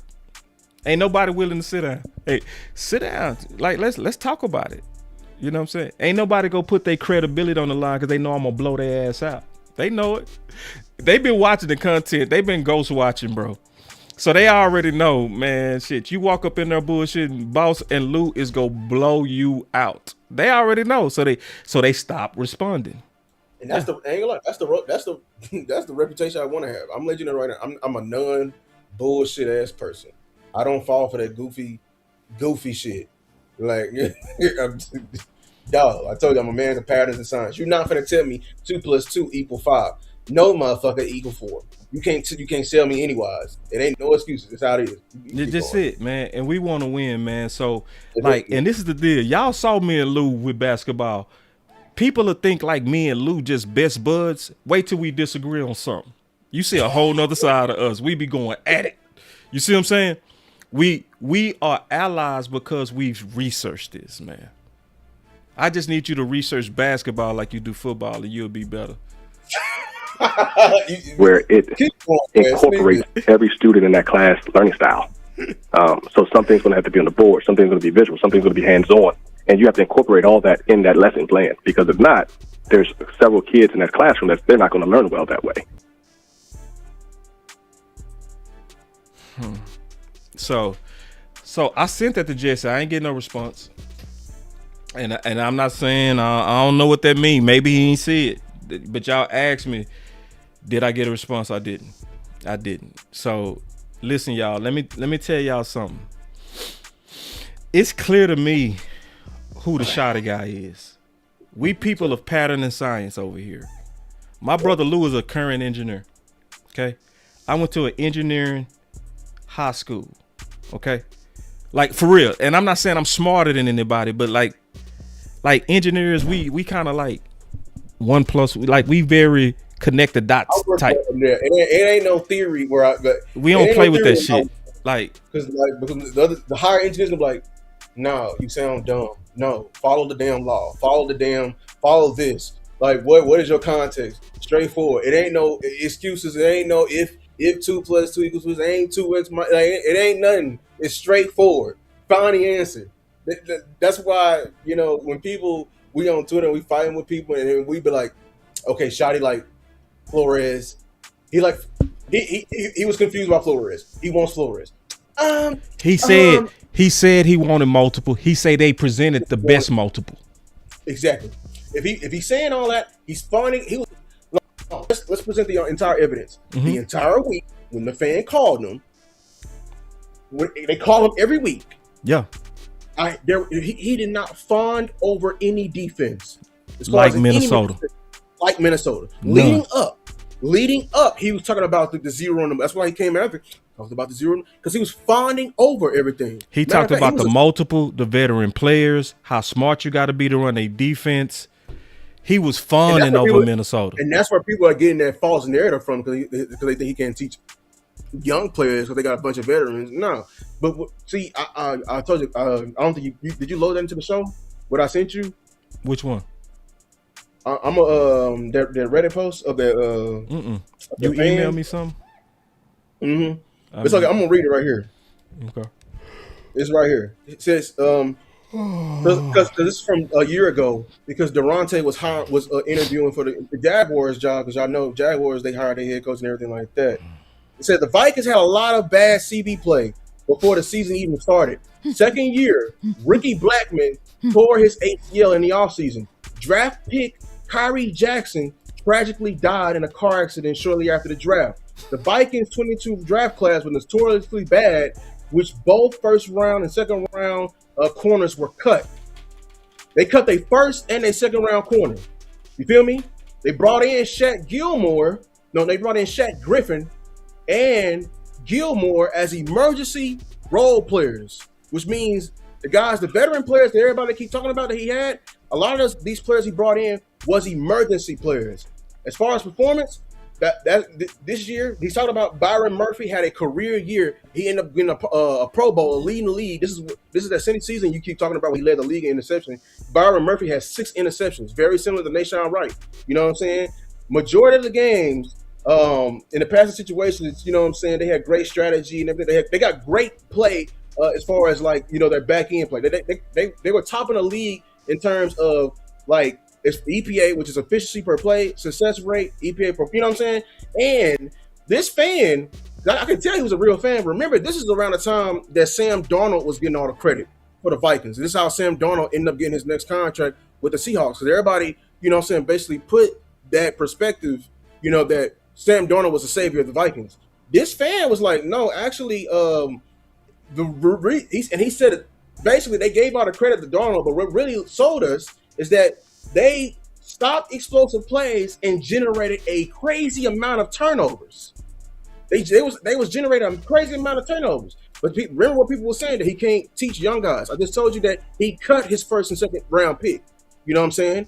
And you know what I'm saying? And he had a player that died, and he had a player that basically tore his ACL.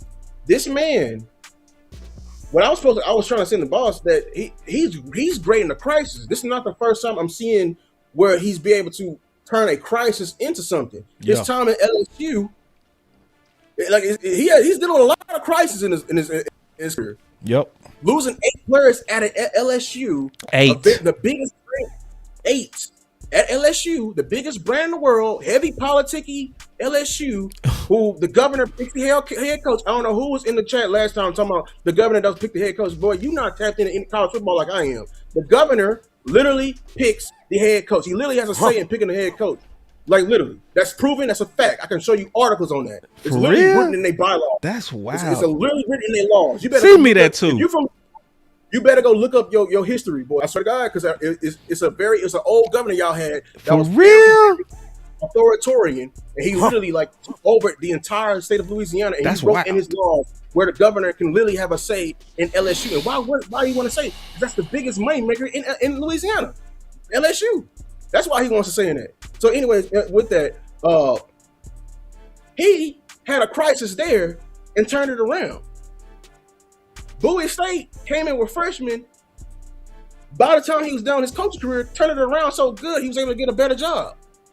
I'm letting you know that these lies that people are trying to bring up about him that he can't teach. He's probably the best teacher you probably ever seen in your life, and this is why I say he's perfect. For Dallas. He's perfect for Dallas because Dallas already bring in shit resources for defense, and they be crying and bitching and complaining they don't have a teacher to develop these fucking resources. You're the perfect teacher that can teach everybody. Right.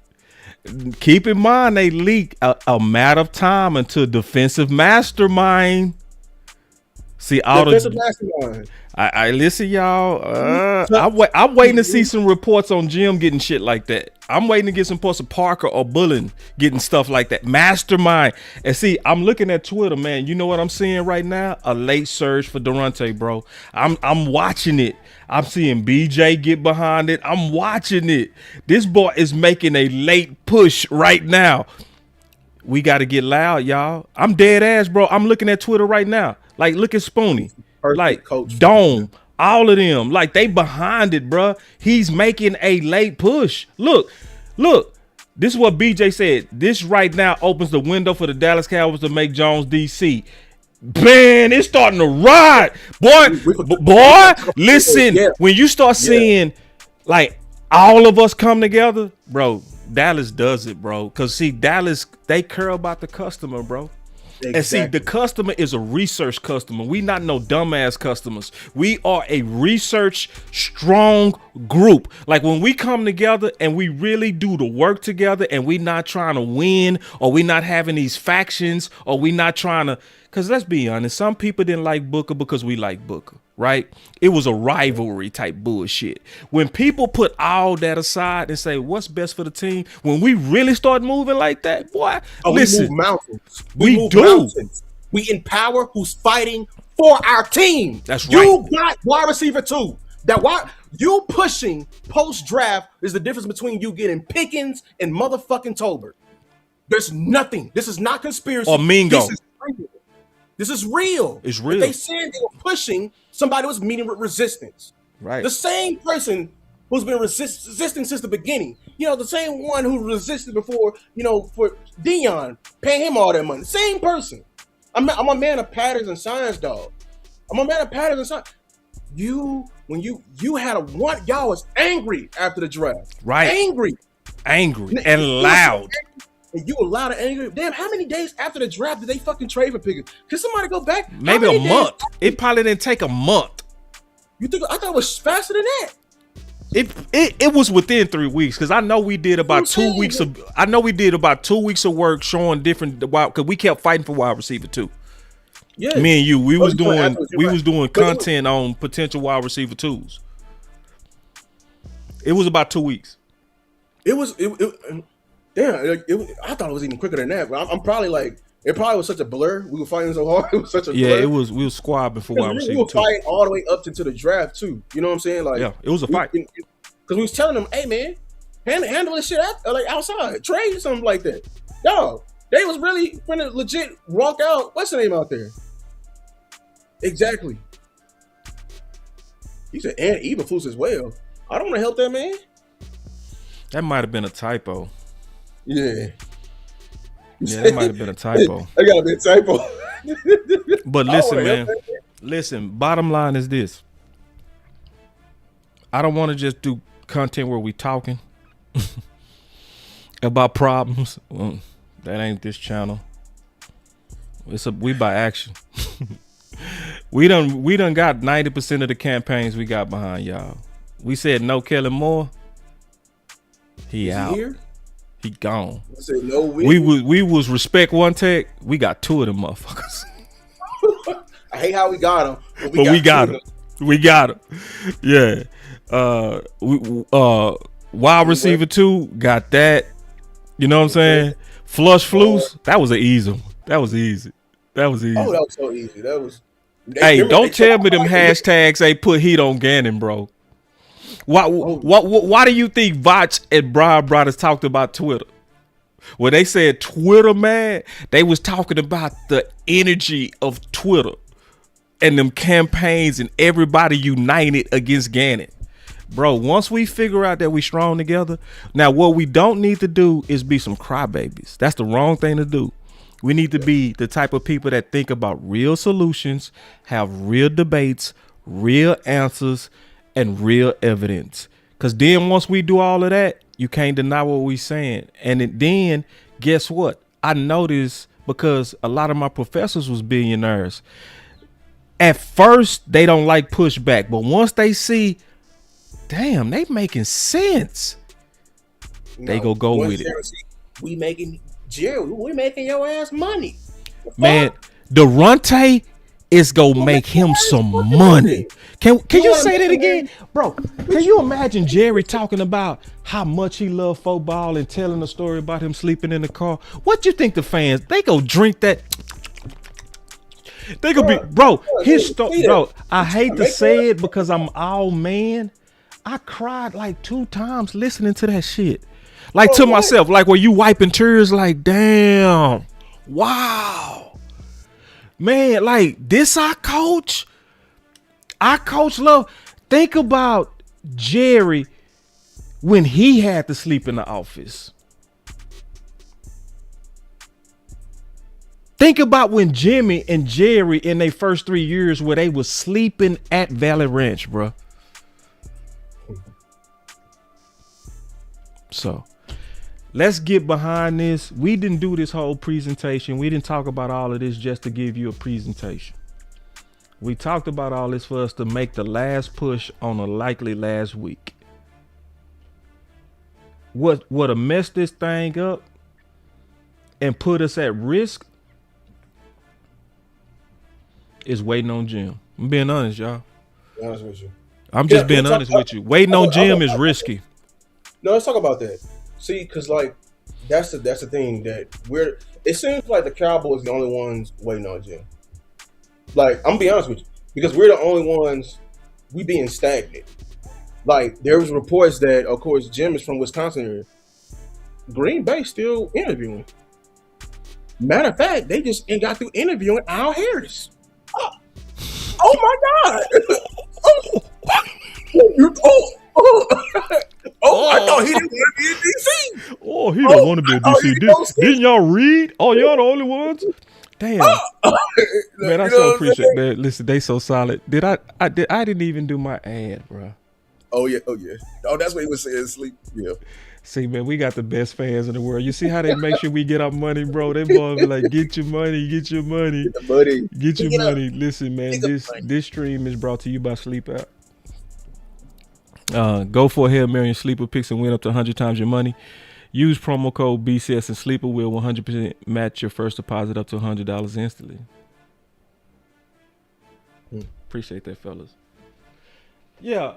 Okay. All right. Okay. He said this came from the break. I've been waiting on you to respond to this. Listen, my boy, he went in the comments. He said, boss, I was watching the break and they had Daronte was number 3 out of 4. They didn't have confidence in him that they needed to see the tape. Was that the break that, because you was the one that said that it was people saying that he struggled teaching young players, and I was like, nah, that's no. It was that the break that said that? If they said it today, you know, I'll look at it. I'll look at it. And then, you know, I'll tag them and send them evidence, you know. What they do with it is up to them. We're equipping them with knowledge, man. What they do with the facts is up to them. But if they saying he couldn't coach young players, that's the total no. Yeah, so like yeah, man. So the bottom line is this, man. Make your voice loud and known. This is the week to do it. Cause that bird, cause see, everybody heard a bird in hand is better than two in the bush. You got Parker in hand. You got Jones in hand. You can make the offer right now. You can say, hey, man, we don't want to let you out the building. We appreciate you. But you want to gamble on Jim, who hot right now. Because you ain't gonna. That's why I know you bullshitting. You're not gonna get him. You're not gonna outbid him. The wrong people. He likely ain't gonna want you. I wouldn't want you. Yeah, like if you got an option between, you want me to take a discount and you ain't gonna give me resources. You got an option between the Packers defense, the Giants defense, Dallas defense. Bye. Both of them. Bye. What? And I'm gonna get paid more. I probably the Giants, bro. I don't think you understand. The Giants can probably pay him more than Shotty. Yep. You better snatch Daronte up, is what we saying. Snatch up Daronte or Parker. And Daronte is a way better candidate than Parker. He is, man. Just keeping it real, bro. Stop the cap. And if anybody think different, I welcome you to call in and talk me into it. And if you do, I will say you did. I got somebody on my end, Gavin SC, talking about the break. He said, Vouch is on there, and he co-signed Daronte is the third best candidate. We'll see. And everybody might think different. Yeah, we'll see. You ain't got to think like me. You know what I'm saying? You know, it's one of those things to where I know when I said I got my receipts to back up my opinion. You know? And I will say this. Vouch is also and always has been honest, and I always has said this. He said, bro, I don't really dig into them coaches like that. I outsource that to other people like Sky. I used to do that. You know what I'm saying? I said the same thing Vouch said. So, yeah. So he go give his opinion because he obviously on a talk show. He's supposed to. This is my opinion as of now. I guarantee you this, though. If I went line by line with Vouch and we went, he don't mind switching. I know he wouldn't. Like if we went line by line on this, you know what I'm saying? So, yeah. and we respect differences. All I would say is if anybody think different, I welcome you to call in. But people don't do that because I think they know what'll happen. Listen, y'all, most important thing, we've been on here a while. We told you this is going to be a long show because we had a lot of receipts to show. Shotty strongly wanted Brian Flores. Don't let nobody tell you nothing different. He raved on and on too much about his defense. Shotty, I guarantee you, is the one that's leaking Daronte Jones and all that positivity. Because it's coming from the same guy who also leaked the wide receiver. Y'all remember that? It's coming from the same guy that fully explained what happened. Remember, it was Nick that explained that it was people pushing for wide receiver. What are the chances that we roll into training camp and they're just going to roll with the receivers that they have? And they say Jonathan Mingo is going to get the shot at number 2. Yeah, I don't think that's going to happen. Well, at least as far as the people that are pushing behind the doors for this to. So it was Nick who knew about the people that was pushing. Now it's Nick that know about the some was impressed. I think it's kind of easy to kind of figure out when you look at the types that shot it like. He likes what? Qualified strangers. What was Clayton Adams? Qualified stranger. What was his offensive line coach? In college. Stranger. Stranger. Very. So all these people, he coached. Jim was on the team, and that's good old boy shit. Like Brian don't do that. He don't do it. Look at the pattern of Brian. He look at resumes. He look at, are you dope? And then he bring you in. That's how you can know who his guys are, bro. If you're a person of patterns, you see it. You know what I'm saying? Who was the people that they raved about? And I would want shit. I swear I would want Bobby Belt to come on. I swear. I'd be like, let's talk it out. I mean, you know, you got their phone number. Like, explain it. Break it down. What's up with the Jim? Let's go through it. Like, why is Jim better? Why is Parker better? Like, but nobody comes on. Nobody does that shit, bruh. Nobody actually comes to the arena. So we got to fight for this. The last thing I'm going to say, my final word is this. I don't want to hear complaints if you didn't fight. You got to fight. We all got to fight. This is the most important fight. We close. We can actually get this thing. I know Jerry like hearing from the customer. He loved hearing from the customer. He loved to know if we have strong conviction about something. He got his ear to the ground, always listening to what we saying. But to just complain is not good enough. The hashtag that we using to let front office in Dallas know is simple. Hire Daronte Jones. I say flood Twitter for the next 2 or 3 days until they do it or don't do it. But they need to know where the fans stand. And I also add to it Daronte the Black Shotty. And the reason why I said that because he's obviously the closest to Shotty. He obviously the one who resembles Shotty more than any one of them. He resembles the hell out of Shotty. From caring about his players, from being multiple, from being smart, from being a teacher, a master teacher. If they was putting out reports saying they looking for the coach that gave them and Dak problems, they defense gave them the most. It ain't nobody that checked the boxes better and more than Daronte. Don't get caught up on this rivalry. Don't get caught up in, I don't want to help this cause. I don't want to do no hashtag because I don't like Lou. I don't like Boss. Well, then you don't like the Cowboys because we made a clear case. You like yourself, you like being right, or you bop in front office or some more bullshit. But if you for your team and you heard the whole case tonight, you know what to do. Get behind it. Let's push forward. Let's make this run at getting a leader. The piece that we need to tag with Shotty, or your ass might get Gannon. That's my final word. My final word, I'm just taking time to just pitch the last case on why Daronte Jones is number one. I'm not doing open-ended and letting y'all pick anymore. So, Parker debate. I'm going to say right now, I don't think Parker is ready to be a D coordinator. You can say that for everybody. That's a very generalized statement. I'm very confident in Parker. Parker is a teacher and developer, but all his evidence and all the people on his shelves are people who are already projected to be great. Evidence one is Patrick Surtain. We're seeing with Quinyon Mitchell and Cooper DeJean. But like Lord Brunson stated, what about the other cornerbacks in the room? They're still trying. Remember, they facing us. They were nervous about their cornerback too. They were nervous about the other safety. And where's the development within that? When a true developer and a true teacher, everybody is good. Like Al Harris, like I was saying, when Al Harris, he didn't even have his best players, not even his second best player in Chicago. Both of them, I believe, it was hurt.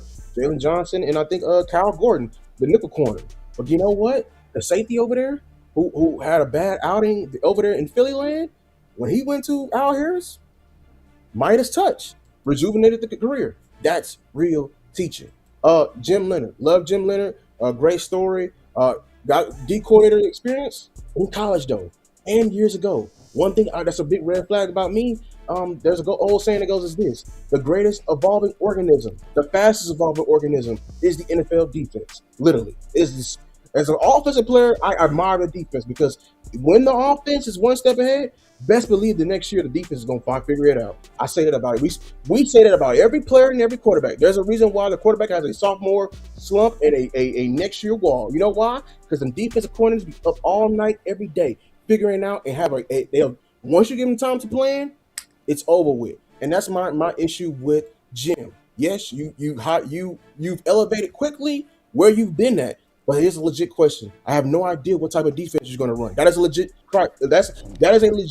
issue, because what you ran in Wisconsin is completely different what you're running right now or what Vance Joseph is running right now. So I can say you do not fit with Shotty's one, because he said he wants somebody who can teach a complex system. You're not doing that right currently in Vance Joseph. You know what I'm saying? He wants somebody that's literally a teacher or a developer. You haven't developed any talent. I can say you have not developed any talent. You're doing a great job of what you're doing right now, but I cannot give you credit for Patrick Surtain. He was an all pro before he met you. You know what I'm saying? So that's my issue with him. Jonathan Gannon, look, man, it speaks for itself. But Jonathan Gannon, I don't want somebody. He does not fit the culture. He does not fit he's not a galvanizer. We just got Eberflus, and we just saw that literally the entire year, absolutely no one, when they interview, say anything good about him. And I can guarantee you, him, who's been people who don't already know, I showed you evidence of the reporter saying that it's confirmed that Gannon was indeed his mentor, and he was coaching under him in Indianapolis. He is doing the exact same thing. So in turn, I do not want that here in Dallas. We just had that. I believe having him here in this process is a big slap in the face to the Cowboy Nation. Everybody who's saying he's schemed, he's more adaptive, that is full of bullshit, and you want to throw them Philly years in my face. My problem is this: why didn't he do that in Arizona, and why he didn't do what he did in Philly in Arizona? Oh, I know why.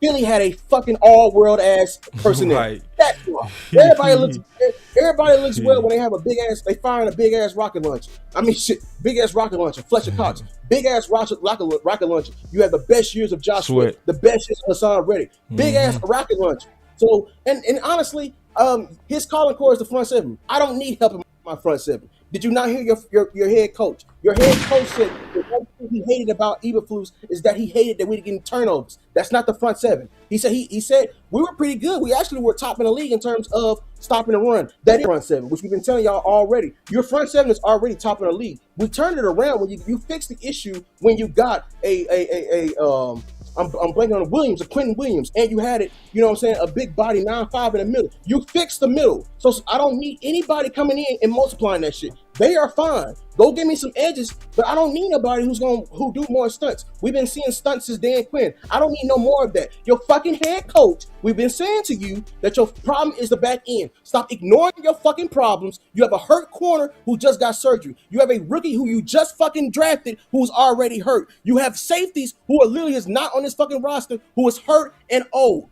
That secondary is the reason why we were asked. It was through 17 or 15 weeks. We only had 4 interceptions. That's what irked your head coach, which means I don't need nobody who's going to multiply my front end. I need somebody who's going to teach that back end. That's why Daronte Jones is by far, not even close, your number one candidate. And that's my final word.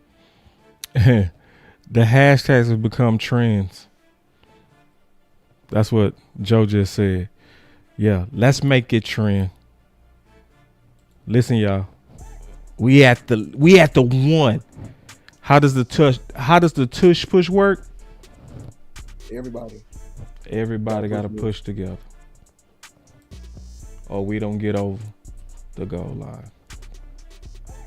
We out.